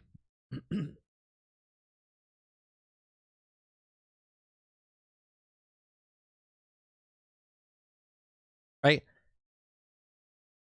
I've spent more time on a planet in Starfield than I've spent on a time. There's literally, I have to go down, grab the thing on No Man's Sky, get in my ship, go back to the space station, right? Or warp to another planet. Touch the ground, grab one thing, get in my ship, and leave. Giant planet. Giant planet. Okay?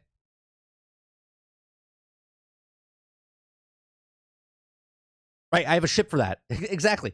Now, could they add some sort of vehicle to the ground? Right? We were talking about that the other day. Dude was like, I wish they had a... But I was like, you really don't need it because you can fast travel, right? Because if you could... Try to figure out, like, you're in space, right? Bethesda made this where you're in space. Like, the lore is really good in this game, right? Have you guys gone to the museum? I haven't gone to the museum myself yet. Okay. I passed it. I went in, but I didn't explore the entire museum. Okay. You can go to the museum in Starfield and you can learn the history of the lore building of what happened up to the point. Okay. And get like backstory if you care. If you don't care, play the game and go on about your business. You won't even know. Right? Has anybody found the hair cutter place yet? Where you can change your look and stuff. I haven't found it. I don't even know where it is. A small rover might be nice, but think about this, Warrior. Once you travel to one place, right, it's now there. So you can fast travel to that point anytime once you explore it. So you don't really need a vehicle. Now you're saying if I get off my ship to take the vehicle to that point, it would make it faster. But then that kind of pulls about what's happening now, right? Because this game is about exploration. It's about getting the resources and whatnot from point A to point B. So from point A to point B, it's like, oh, well, let me run over here. Oh, I get attacked by a thing. Oh, a bounty hunter comes and gets me. Oh, I have to get some resources. Oh, I finally make it to the thing, right? If they took that away and just gave you a car where you could just go anywhere, you would skip past half that stuff. And then you would complain, right? You would complain that, oh, well, people are already doing it. They're saying, well, it's just, you just pass. You don't even have to get in your ship. You can if you choose to, but people are already complaining you don't have to have your ship. You don't. You can literally just go to map, pick a place on planet, and then it would travel you to the planet. You don't even need to go to space. But the people that want to do that, you can. People that don't want to do that, it's like playing baseball. It's like, why am I using this bat? Why don't I just catch the ball and then chuck the ball and then run to the base? It's like, well, because there's a bat. There's a bat. You use the bat. Right? That's the rules of it. I throw the ball, you hit it with the bat. Well, why am I using a bat? Why don't I use an oar? Right? It's like, because that's what it is. It's called enhance. Yes, I know, but I have gone surveying and engineering, and I need to cover a lot of ground on foot. But that's the game. If you don't want to do that, then this is what you can do. If you don't want to survey stuff, there's a shop that you can buy resources, right? You could buy raw resources in a shop, and you can buy the resources, and you don't have to explore. You could just buy the resources, and they replenish every 48 hours in-game. Is there a map UI for when you are on the planet? Right now, I have to use a scanner to find landmarks to fast travel. It would be nice to have a city map to know where the vendors are located. I think the way it works, though, right, and maybe I'm trying to think of the process if they're doing it. The reason there's no map, like you're not going to like the gas station and pick up a map and going, oh, well, this town's here, right? It's the Wild West. Yes, it's space travel, right? And you're out in the world, but it's just regular civilians, right? So people left and they have ships now. Ships are cars. So now you're traveling to different places, but there's not a map that you can buy. So you have these service scanners to know, oh, there's something over there, and you're traveling there. I know it sounds like I'm making that shit up, but that's the lore of the game, right? That's why there's scanners and sensors and not actual physical maps.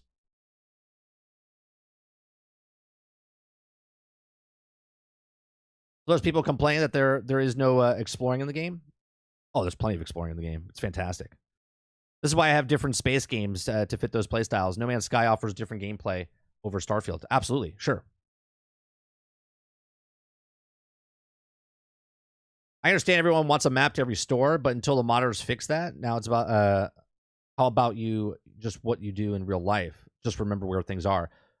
Right? Well, how come no one complains about the shops and stuff in Grand Theft Auto? There's no map in Grand Theft Auto to tell you where the shops are, right?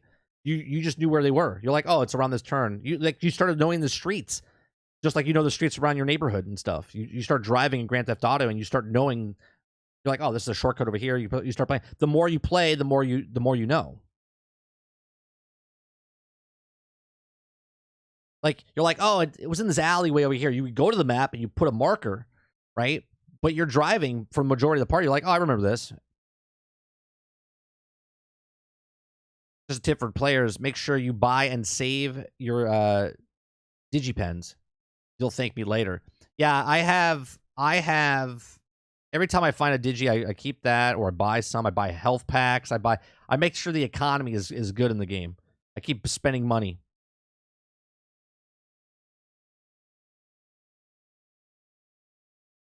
Google Map Genie. It's a website for video game maps that have Starfield already. Really? Let's see. Let's see what this is.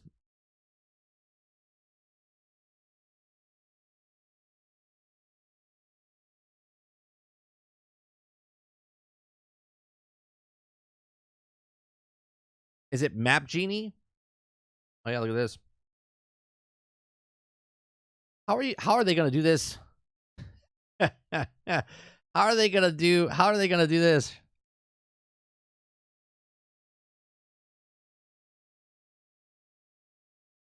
Like, your problem solved. Your problem solved.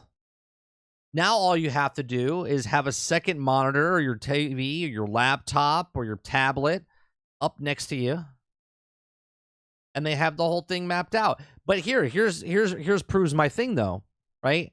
This map is one little part of a giant map. Do they have the map for the surrounding area?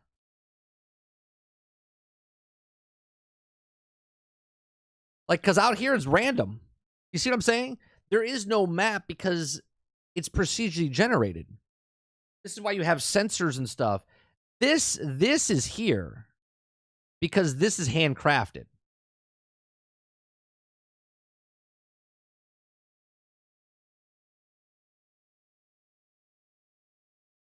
Can we just say, I didn't realize how much shit. What is this? Are these all NPCs you can talk to in the game, in the city?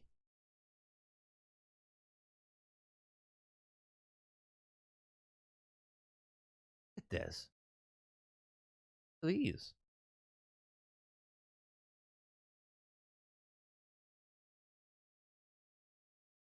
My God. I'm not going to use this. I'm not going to use this. I'm glad it's there for people. I'm not going to use this.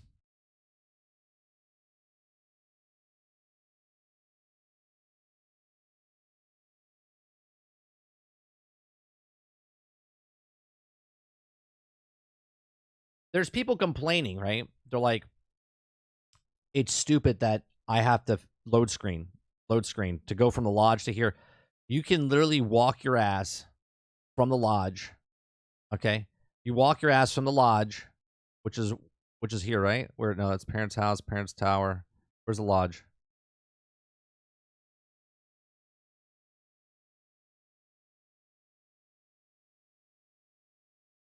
Isn't the tree?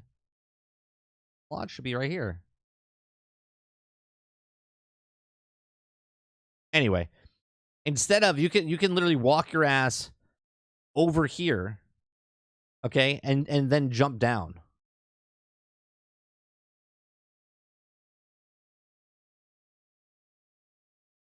You can just walk. You can just walk down. I was having a hard time trying to find the other weapons vendors in that very city. Oh, for this one, I've explored the city very little. I did like 3 little missions in here. I started learning my way down Midtown, right? Because they have labels and signs in there.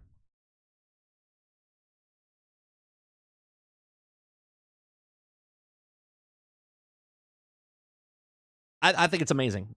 I think it's amazing and detailed on what they do. And again, if people don't like it, cool.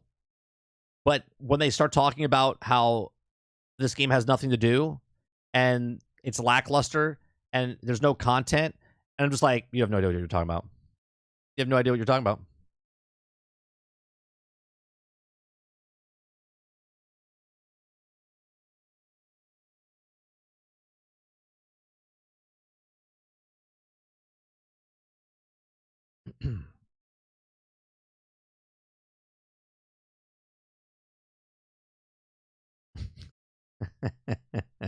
Yeah.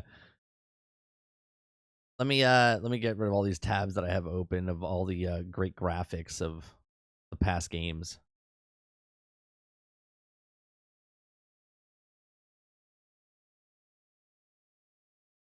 All right, the last story I want to talk about is Starfield, right? It's Starfield based. Well, it's Todd Howard based anyway. Todd Howard defends Starfield Xbox Series X exclusivity. When you think of Zelda, you think the Switch. Howard says Starfield is better for being Xbox exclusive. Okay. This should be interesting. I haven't read this yet. Starfield game director Todd Howard has spoken on the new RPG console exclusively for the Xbox systems. Speaking to the BBC in a new interview, the Starfield director, Bethesda veteran, defended the new game's console platform exclusivity. When you're making something exclusive, when the more you can focus, Howard said, the Starfield's console exclusivity for Xbox Series X/S platforms. He says, quote, you know this is a hardware, or you know this is the hardware or the thing people are playing on. So, ability to focus on that always yields a better product. You do not want people to be able to access it, of course. You want all people to be able to access it, of course, Howard continued. But being with Xbox means that there is an easy of access for us. And I'm told we're expecting more people playing this launch than anything we've ever done before. And that despite the success of the previous games. Okay. I do also think that people attach brands to certain games. When you think of Zelda, you think of the Switch. And I think there's always times when that can be a real benefit. The Starfield director concluded, it's clear that Howard views Starfield specifically as an Xbox-linked game, synonymous with both Microsoft new-gen consoles as well as PC. The internal memo upon Starfield's launch, Howard had a big praise for Xbox leadership, including the head of gaming, Phil Spencer. Quote, he says, his support for every game that's ever for every player has been unwavering and fierce. Joining Xbox brought us closer to so many we had worked with over for 20 years. I cannot imagine a better place for creating games and where diversity of studios, creators, and games allowed to flourish. However, Howard reportedly wrote the internal memo. Now, it's a good thing that Howard is a full praise for working with Xbox, since it looks like all future Bethesda game studio titles will be on console exclusives for Xbox players. Spencer has non-committal on subject's console exclusivity for Elder Scrolls 6. So, I think the way he's talking there, at least what I get, is that one, when you make a game, we talked about this before. The reason God of War is a good game, or Ghost of Tsushima, or Spider-Man on PlayStation is because they can focus just making on that one system, right? When he is now on just Xbox, they can just focus on making it for Xbox/PC or whatnot. But I think the bigger picture is that when he says that when you think Zelda, you think the Switch, with Game Pass, well, with Microsoft's Game Pass, I think the future is you're not thinking of, oh, that was on Xbox Series X version, or that was on the Xbox Series 1 version, or that was on the Xbox Series 360 version. There's just going to be this blurred line of, oh, that's on Microsoft, right? That's what it's going to be. Because if Starfield 2 comes out 10 years from now, that's also going to be on Game Pass. And Starfield 1's on Game Pass. So it's just going to continue being on Game Pass.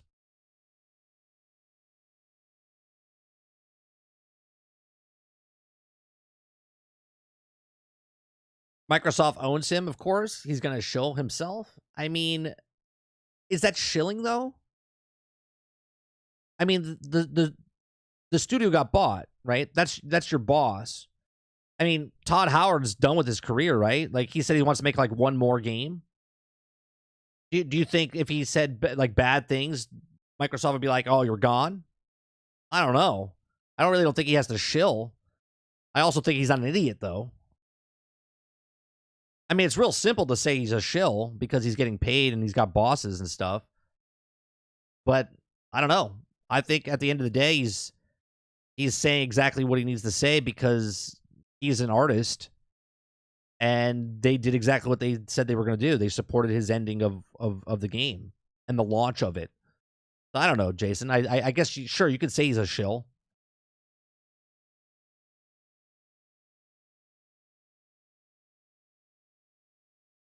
Microsoft deserves a win, but hey, people are bitching that Starfield is exclusive. Meanwhile, how many exclusives does PlayStation have? God, I'm just a gamer who plays games regardless of the system. Yeah, I mean, anyone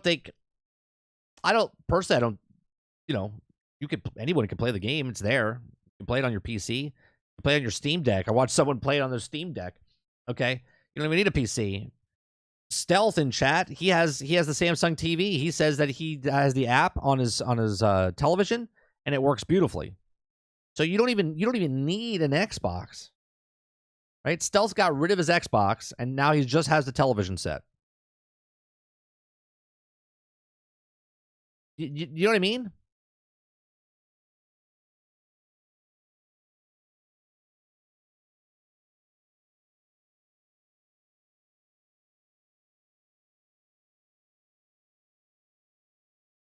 That's huge.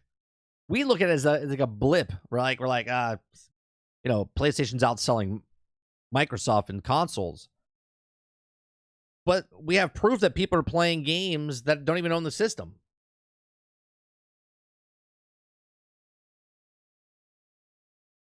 As long as Bethesda games hit PC, they won't care otherwise. Well, of course, Quintar. Well, Bethesda is a PC company. Always has. Always has been. That's what they're known for. That's why Microsoft picked them up.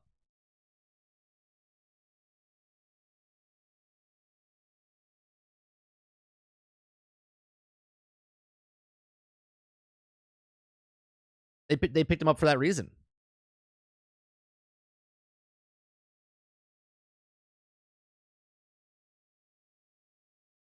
Someone tell Todd about tiers on PC. What's tiers?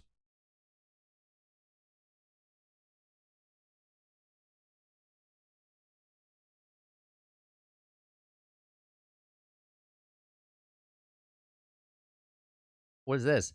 New game update. 7.3.1 is now live. With the update comes from Galactic Season 5 Confidence and Power. Ooh. Star Wars has an update. The Old Republic.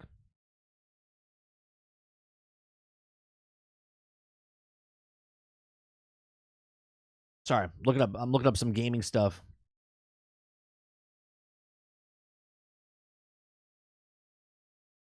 With 7.3.1, players may begin earning rewards from Galactic Season 5 Confidence and Power.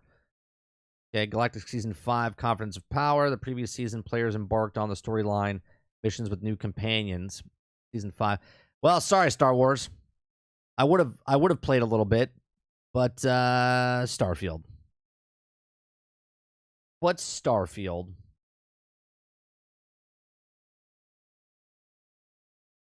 I'll tell you right now. If there's a mod for for Star Wars in this game, I'm in.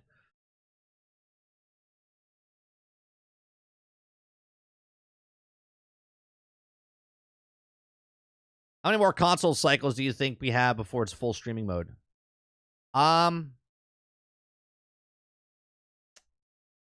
think 2. Well, yeah, 2. I think 2 before. I don't think they'll ever be gone though. Water. So it's crazy because I personally think, right, that price point, the little box they call the Keystone, whatever that is, whenever that comes out, if they can get that down to $100, right, and it's just cloud gaming, sort of like the television set that that Stealth has. If they can get that down to like $100, like a Google Chrome stick, and no issues, that's game changer, right? I don't think they're going to get rid of consoles completely. I think it'll still be there, but majority of it's going to be the cloud. I know people don't believe that, but those are the same people that if we were back in times would be like, a plane that flies across the ocean? That's never going to happen in my lifetime. And then a vehicle without horses? That's never going to happen in my lifetime. So I think those same people exist today, where they don't think that technology is going to push through.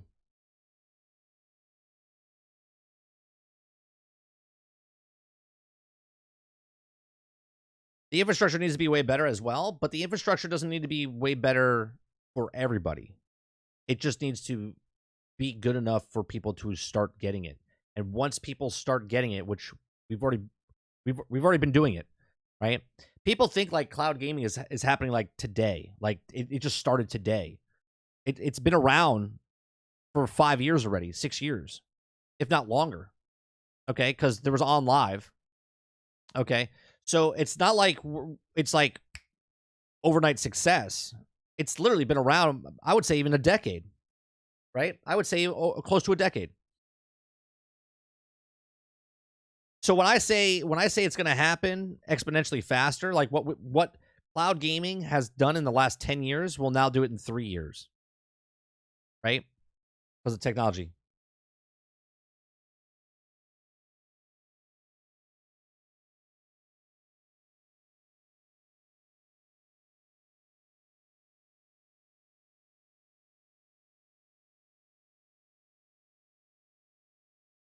Dude, there's so many clips on Twitter about Starfield.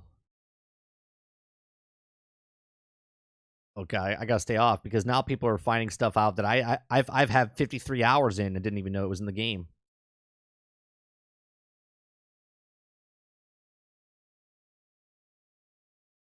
So what about Wi-Fi 5G coverage though? Bandwidth coverage will definitely play in a role, if especially if you live in an area with shitty internet. Well, the people with shitty internet then won't be able to get it. But the people that have good internet, they'll be the test dummies. That's how technology works.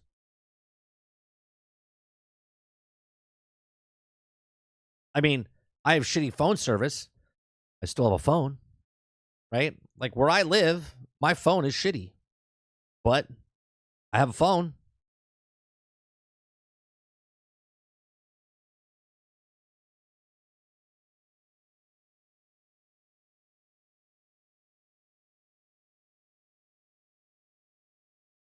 Dude, I'm watching a Fortnite. And I said it's a Fortnite clip. I'm watching a Bungie clip, and when I first saw it, it just looked like Fortnite to me.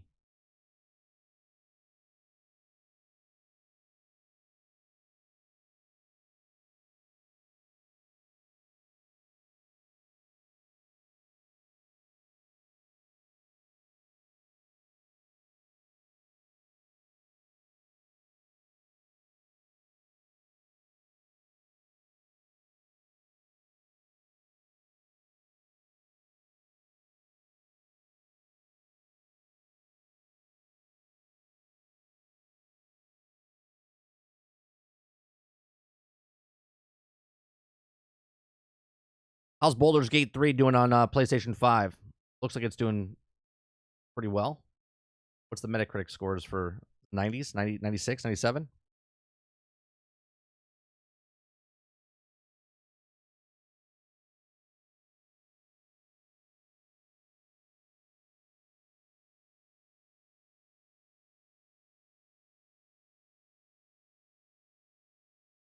Baldur's Gate 96 on PC. What about do they have credits yet for PlayStation? No, they don't have it yet.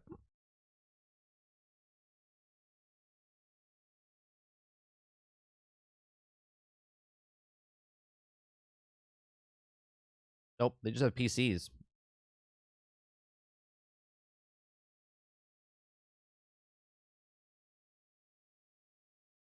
I work for a telecommunication company, and the 5G internet has been completely slowed down due to the overselling of the product. Then they have to buy spectrum and bandwidth to use.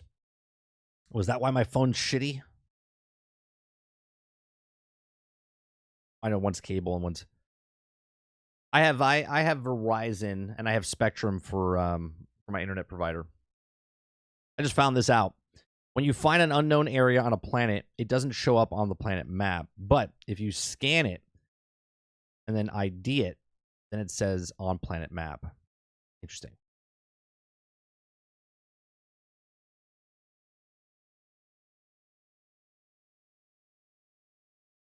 Man, Starfield's gonna take 10 hours to install. T-Bear, are you watching me on the same thing you're downloading it on? Like, are you downloading it on Xbox or are you downloading it on PC? If it's on your Xbox, make sure you don't have anything else open on your Xbox. Like if it's like running in the background, you got the disc. If you're downloading it though, make sure there's nothing else on Xbox. Okay, so nothing else is running in the background. So I know if you quit a game, it's running in the background, so it's like a quick resume. Make sure it's quit out of it. Yeah.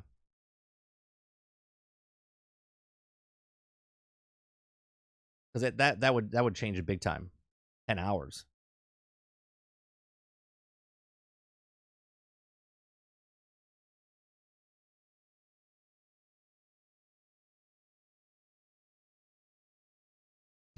Brain's like, never. Never.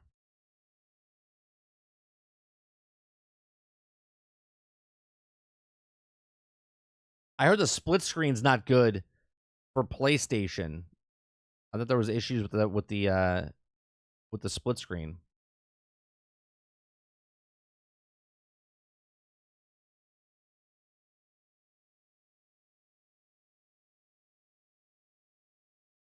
Unless someone was bullshitting me.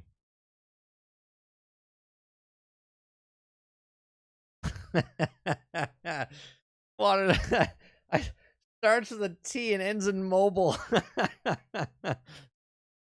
could that be? Who could that be? Is it Verizon? You work for Verizon?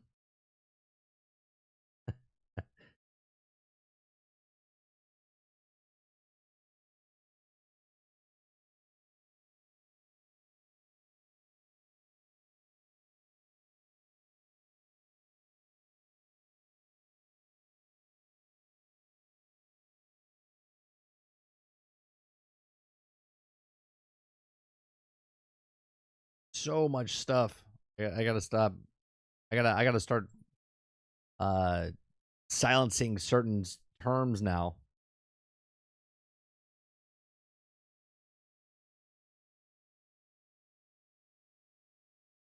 Those have T's in it, yeah, but it doesn't start with a T. I don't know. It's so hard to figure out what company he works for. It went from 10 hours to 53 minutes. What were you? You were downloading porn, weren't you?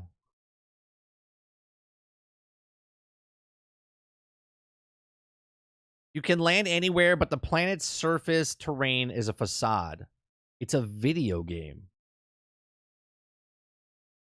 Do you think in No Man's Sky, like, the planet's, like, really there? That's also a facade. What is the point, Titan, that if the planet is there or not there, if it generates the world? So I have a question, and I'm asking a question. Did you play Diablo 4? Play Diablo 4? When you go into a dungeon and it's procedurally generated, that dungeon's not really there.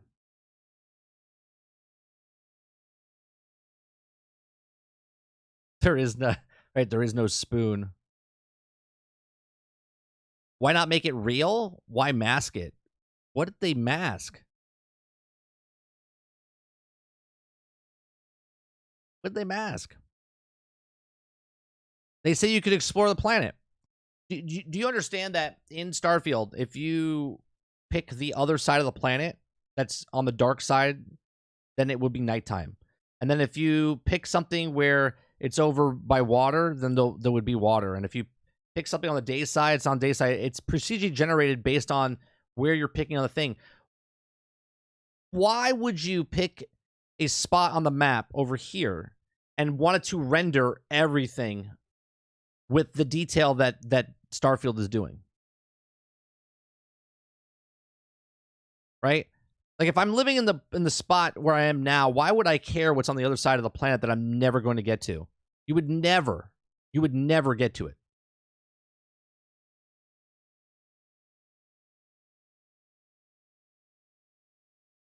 I just want to know where the like the reality of this is coming from. Like, okay, let's say the map is there. The whole world is there. Great. You pick one speck on the thing. Now you have to walk it. Why? Are you ever going to go to the other side? So now I have to either walk there physically, or I hop back in my ship and then pick the other side and then land on the thing, right? Do you know how many times I've ran into an invisible wall in my 53 hours so far? Anybody want to take a guess on how many invisible barriers I've hit in my 53 hours of Starfield?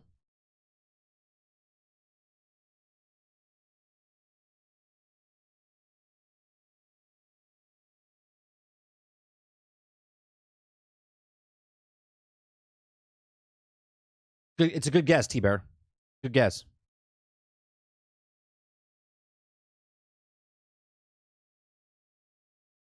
Right, 0. 0's the number, right? Yep, -2. Yes. Right. 0. 0. Do you know why? Because They made the map the size of Skyrim. You played Skyrim. The entire map was 16 by 16. Every time you land your ship, it's the size of Skyrim. The map of Skyrim. I don't understand the logic of, well, the planet's not there and it's a tile. It doesn't make sense to me. There's no seamless landing and entering the planet. So why would you have to make the planet completely there?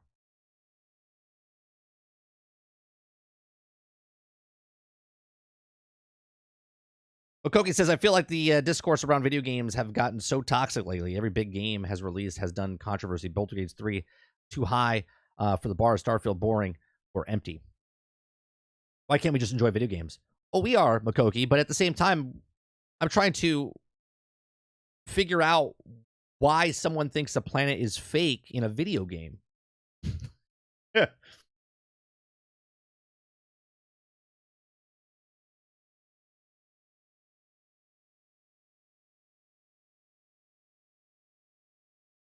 Like, nothing's there. Nothing's real. They're all zeros and ones. There's no seamless entry of enter the planet and out of the planet, so why would they make the whole planet?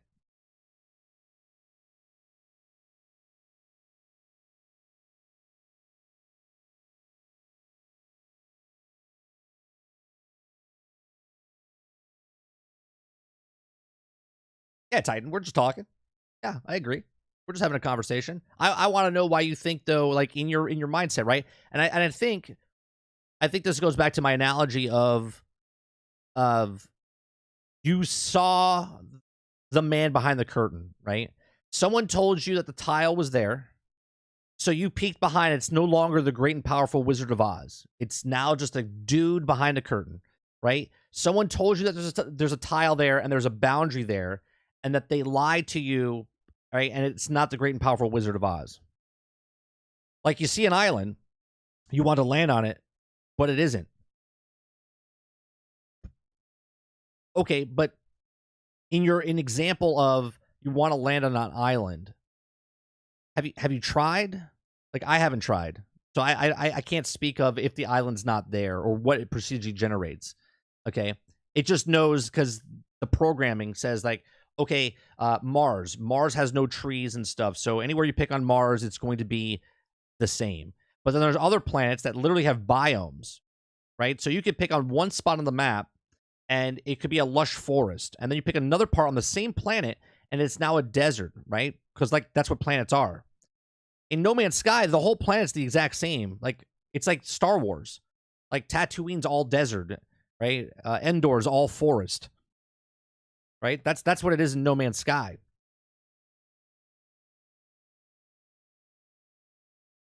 Maybe it ruins the immersion of having the planet to explore, but you do have a planet to explore.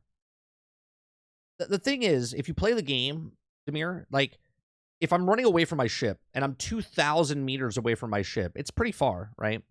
And you have different places exploring, and then you're overweight because you're doing resources. Maybe you're killing guys. Maybe you're getting, if it's animal parts, or you're scratching resources. You fight some guys at an abandoned warehouse. Now you're full, so now you're almost overweight, right? So what do you do at that point? Do you continue running 2,000 more meters away from your ship? Or realistically, would you walk back towards your ship and then drop your stuff off, right? And at that point, you're like, okay, there's a point of interest over here. There's a point of interest over here. There's a point of interest over here. Like, did anybody, when they played Skyrim, say, well, I want to go past the map of Skyrim? This is the world of, it's a 16 by 16, which is like 30 miles, right? It's like 30, isn't that like 32 square miles, right? 32 miles within the thing to explore.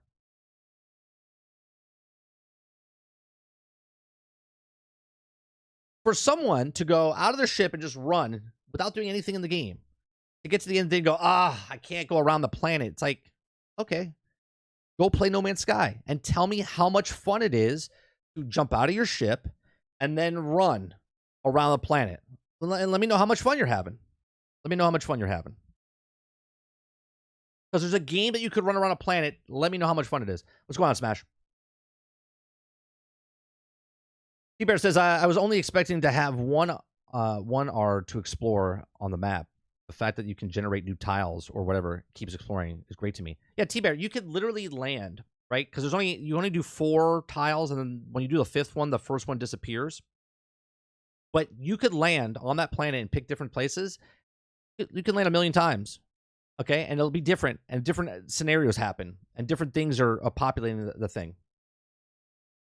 I think games like when games like No Man's Sky or Elite Dangerous Odyssey exists, when a big company like Bethesda says you can explore entire planets, expectations get set that doesn't match reality. Well, is that on Bethesda's? Is that on Bethesda's problem, or is that the people's expectations?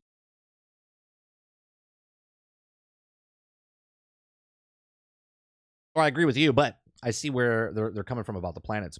I think it's better to depict the planet's surface as a real mini-map. Just my thoughts. Okay, well, you also have to look into consideration of the lore that they've built inside the realm of Starfield Titan. So the mini-map doesn't exist because there's no map, because there's nobody living there. And the people that are living there probably don't want to be found. So they're not like selling their map and the geography of their map at the local convenience store inside Starfield. Right? So the places of the major cities are mapped out because those are major ports. But everything outside the walls of those major cities are literally unexplored areas that people are like farming, villagers, abandoned facilities, and whatnot.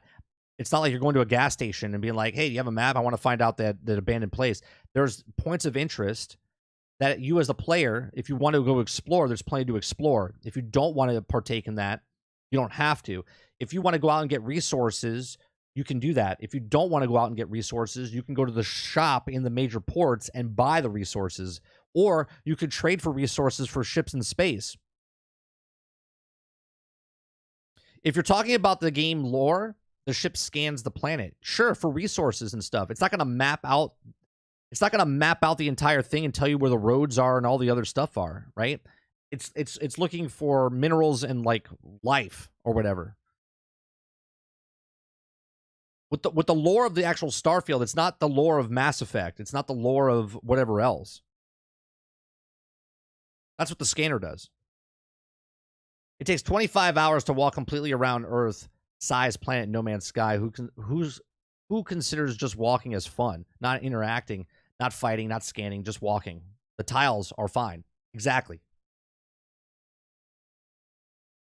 It's fair though to just wish I stayed off the internet and Starfield would have been fun to discover.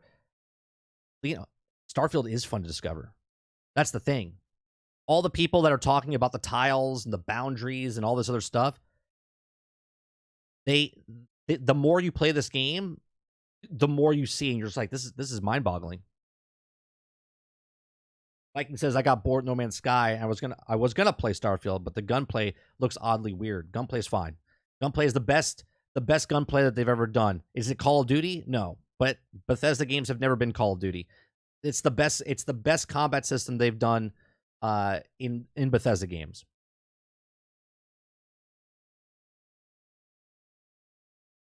I'm not blaming Bethesda, but blaming consumers because marketing was good. Not sure it was that fair either. I mean, I knew what it was. I literally, and again, I know I'm a small person on the internet, but last year when they said there's no seamless thing, I was like, oh, so that means there's going to be procedure generated stuff because there's cutscenes. I was like, okay, so it's not No Man's Sky. I was bummed out because we were used to No Man's Sky leaving the thing. But what you're giving up for these seamless entering planets to what you're getting in the world of Starfield, I'm 1000% fine that I don't have seamless entry and enter into a planet.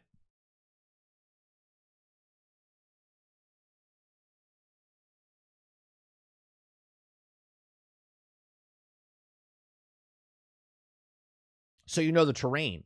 Well, you know the minerals. You don't know the terrain. Right? You know the minerals on the planet, but it's not mapping out. How am I trying to describe this to you?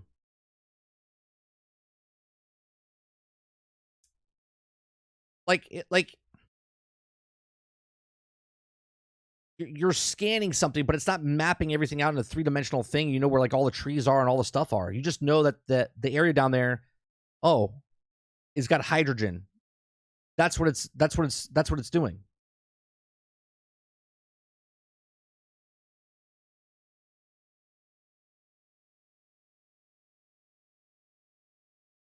I only know the ship traveled was like glorified fast travel recently. You don't have to do glorified fast traveling. See, that's the words that are spoken to you from someone that just, you don't have to use the ship if you don't want to.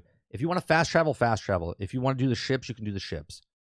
If you want to role play in a game and experience Starfield, you can do that. If you just want to play the game and skip everything, and that's the way you want to play, then that's the way you want to play. If that doesn't intrigue you, you don't have to play that way. That's the thing. Everyone complains that it's a load screen simulator, but it really isn't. I can go 3 hours without a load screen because I'm exploring one planet.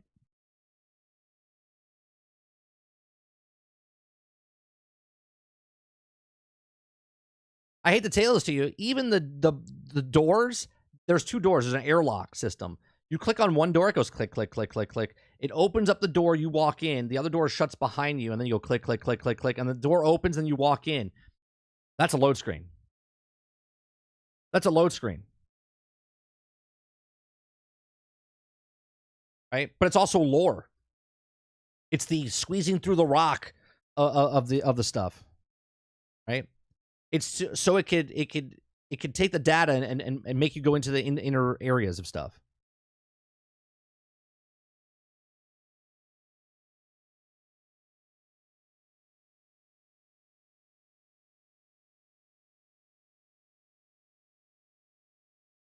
You could beat the game in 3 hours, or you could beat it in 3,000 hours.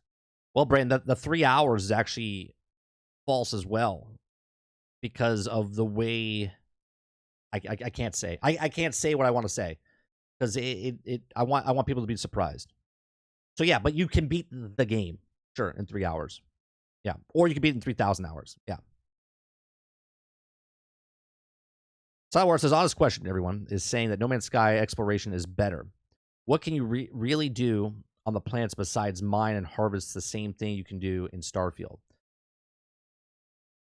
No Man's Sky is really good because it gives you that factor of there could be the same thing as Starfield is doing right now, right? Like you land on a planet, you're like, what am I going to find here?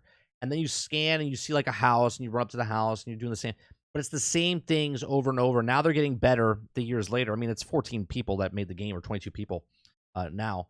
So it's that adventure of, I could find something, right, in No Man's Sky, right? I could go to this abandoned facility and I could find a cool weapon, or I could find some whatever. It's that adventure. What could I find, right? You might go to 100 places and find nothing, but that one time you find something, you're like, oh, right? Now they have the Sentinels that you fight more, okay, or the pirates that come and attack you, or whatnot, right? So now there's more things to do. But before, there really wasn't anything. What was fun in No Man's Sky was to get the resources, the hundreds and hundreds of resources that they have, and then build the stuff that you want to build for your base, to be base building. Because in multiplayer, you can have people come and check out your base and the farms and all this other stuff, right? In Starfield, there's not 1,000 resources. You land on a planet, there's like 3 resources, right? You need like iron and like something else, to aluminum and iron to build a base. There's more than 3 resources, but there's different resources. But on a planet, there's only a certain amount of resources.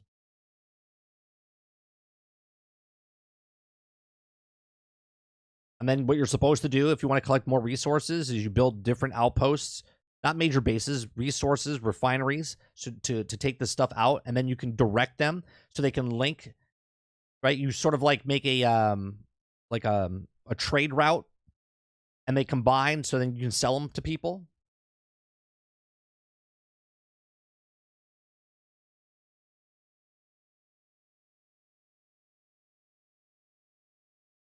Yeah, but the story that you're getting in No Man's Sky is not even comparable to what you're getting in Starfield.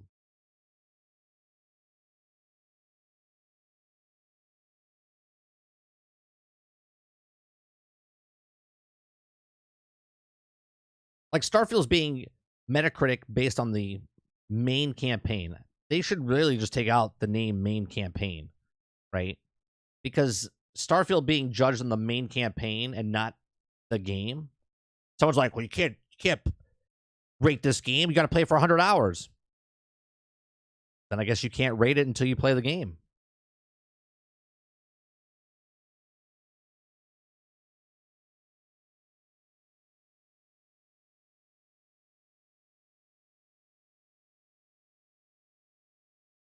I don't know. It's like I said, it's an experience. It's not a game.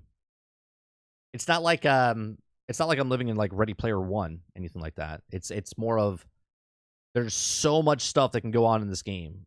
So many random things that can go on in this game. I've had completely different gameplay experience than Sarge, and he's got about the same amount of hours as me.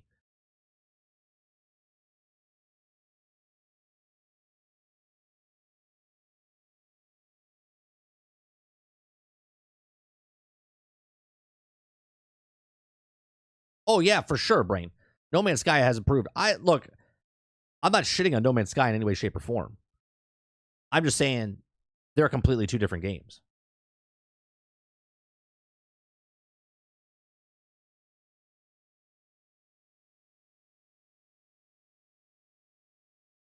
Yeah, play for 100 hours sounds like D4.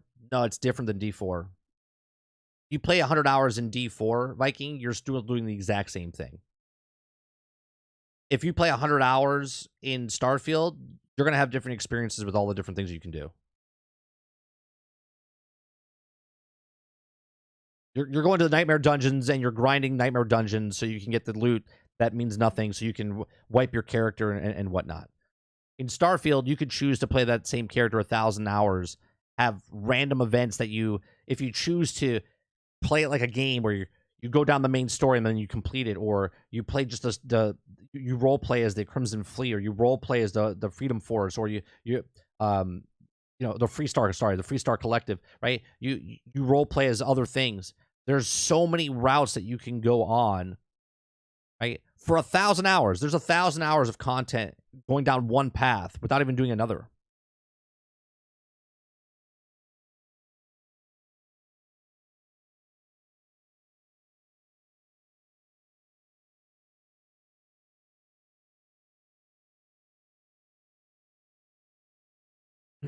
Oh yeah. Well, here's the thing. I think the mentality of reviewers is they don't want to play a long game because they have to get to their next game, right? And I'll take this a little bit from what I watched Greg Miller's talk on Starfield, and he was talking about how he's torn right now because he's so addicted. He didn't think he was going to get addicted to Starfield. He first started playing. He was like, "Yeah, I don't really like it. It's a 3.5 out of 5, I think he said, or whatever." And he's like, it could at times it's like a 3, at other times it could be a 5. He's like, but I'm not really digging it. Then like days passed, and then he's like, this is amazing. He's like, I'm so in, and now he's so addicted to the game that he hates it because he has to go review other games. He's got other things to do, right? And he can't do it because he didn't think he was going to like this game, and it's like this overwhelming thing in the profession that he's doing is that he wants to just play this game, but he can't. I think he's like 60 hours in. He's 60 hours in, and he's New Game Plused it 3 times or 4 times. Okay? And I'm 53 hours in, and I haven't completed the story once.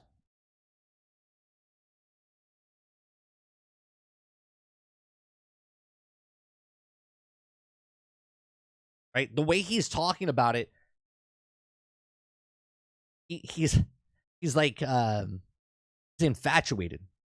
Right? It's like underneath his skin. Like all he can think about is Starfield. He says the more you play it, the more stuff is more stuff is opening up, and his mind is like blown. Okay? So if you watch that video, just be warned, you'll be spoiled. He tells you it'll be a spoil cast. But he's amazed by what this game is. And what people are rating it is not what the game is, right? I know people are looking at a technical aspect. They're like, oh, well, it's buggy, and the animal, the people in the background with their eyes popping out and stuff like that. you see that very little. Like if you just play the game or experience the game, the main people you talk to are like they're the ones that are handcrafted. They look good. The lighting looks good. Everything looks good. The background talent that's moving around the cities and stuff, like you could run up to them and punch them in the face and things happen, right? The security guards interact with you. There's like three tiers. There's like the main actors, there's the side actors, and then there's the background talent. The background talent is the ones with the buggy eyes and whatnot. The mid tier, the side actors are like the shopkeepers and whatnot. And then there's the main characters that you have. Is the game perfect? No, it's not perfect. But the experience, it's a fun experience.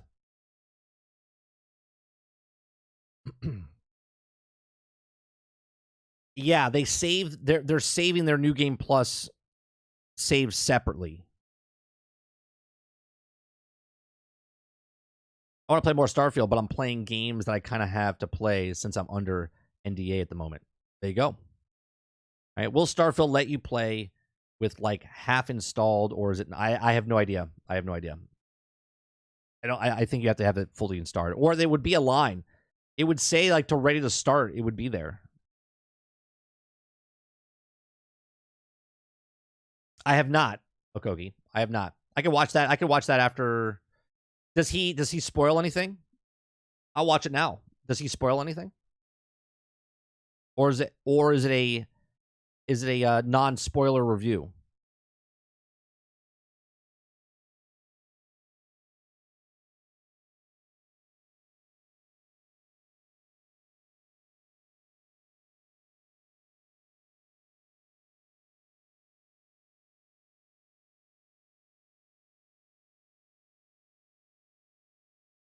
Does he have?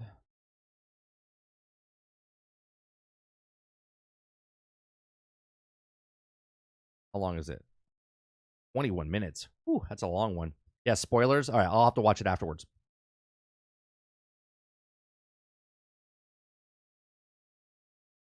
I gotta eat around the turns. There's a lot of space to do it though.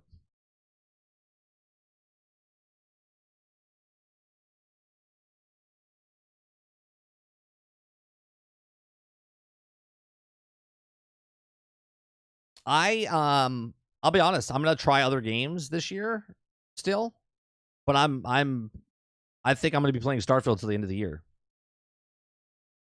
That's how much I invested in it. I haven't touched base building. I haven't touched trade routes. I haven't touched really trying to like make the ship that I want. I've dabbled in it. Yeah, but Mo, you're gonna play other games. I don't think I'm gonna play any other game. I think I'm stuck in Starfield right now. I gotta make my sleep schedule normal again though. I can't stay up till 2 o'clock in the morning every night.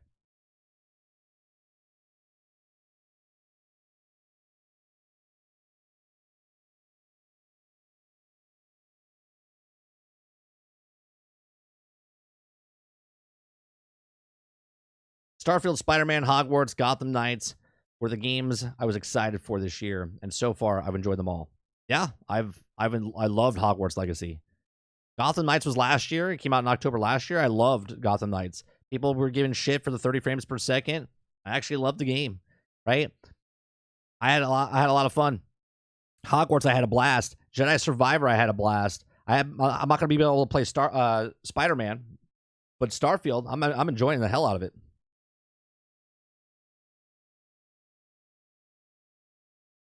No, there's different ports, Brain, that you can go to. So every major city has a brand of ship or different parts.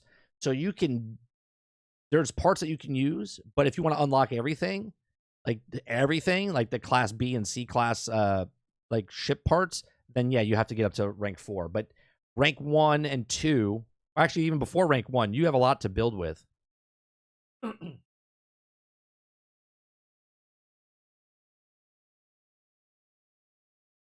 No, Gotham Knights came out in October last year. Trust me, that's how I built this channel. I built the channel off of Gotham Knights coming out. It's still some of the most watched videos I've created. Don Warner says the outpost building got me now. Got one base mining aluminum, okay, and the other one's mining iron and setting the first outpost. Then I have those being fed into the machine to make frames. Oh, nice. See, that's a whole nother beast.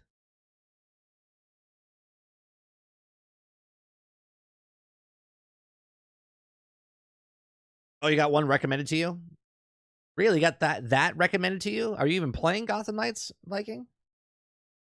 It's still my most watched video. I think it's like 15,000.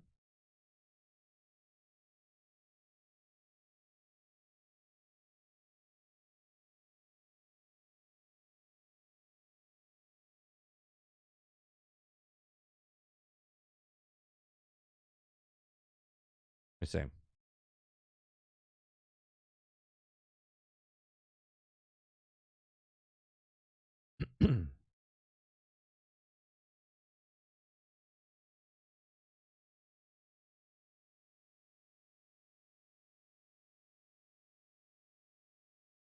Yeah. It's the Robin one is just shy of 15,000. It's 14,598 views.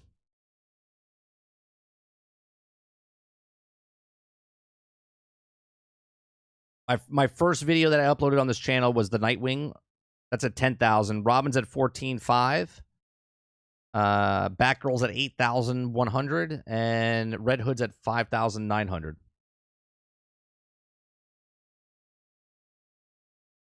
I think the frames are for building your bases, Sarge.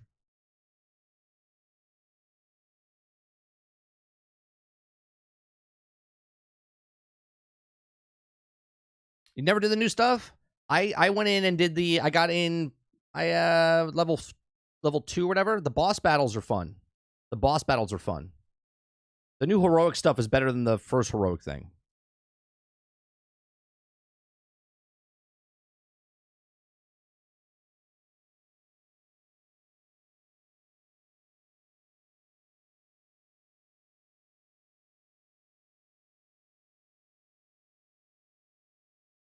Another video that does good for me is the what's it called? The Hogwarts Legacy New Game Plus video. That's always, for some reason, up on my top watch list. Like, people love watching that one. Like, every week. Yeah, it's at 10. It's almost at 11,000. Hogwarts Legacy New Game Plus video. I did in February. It's got 55 comments. People always comment on it. Like, once a week, someone comments on it. It's like they see it, which is good. Hopefully that stuff gets some DLC or something.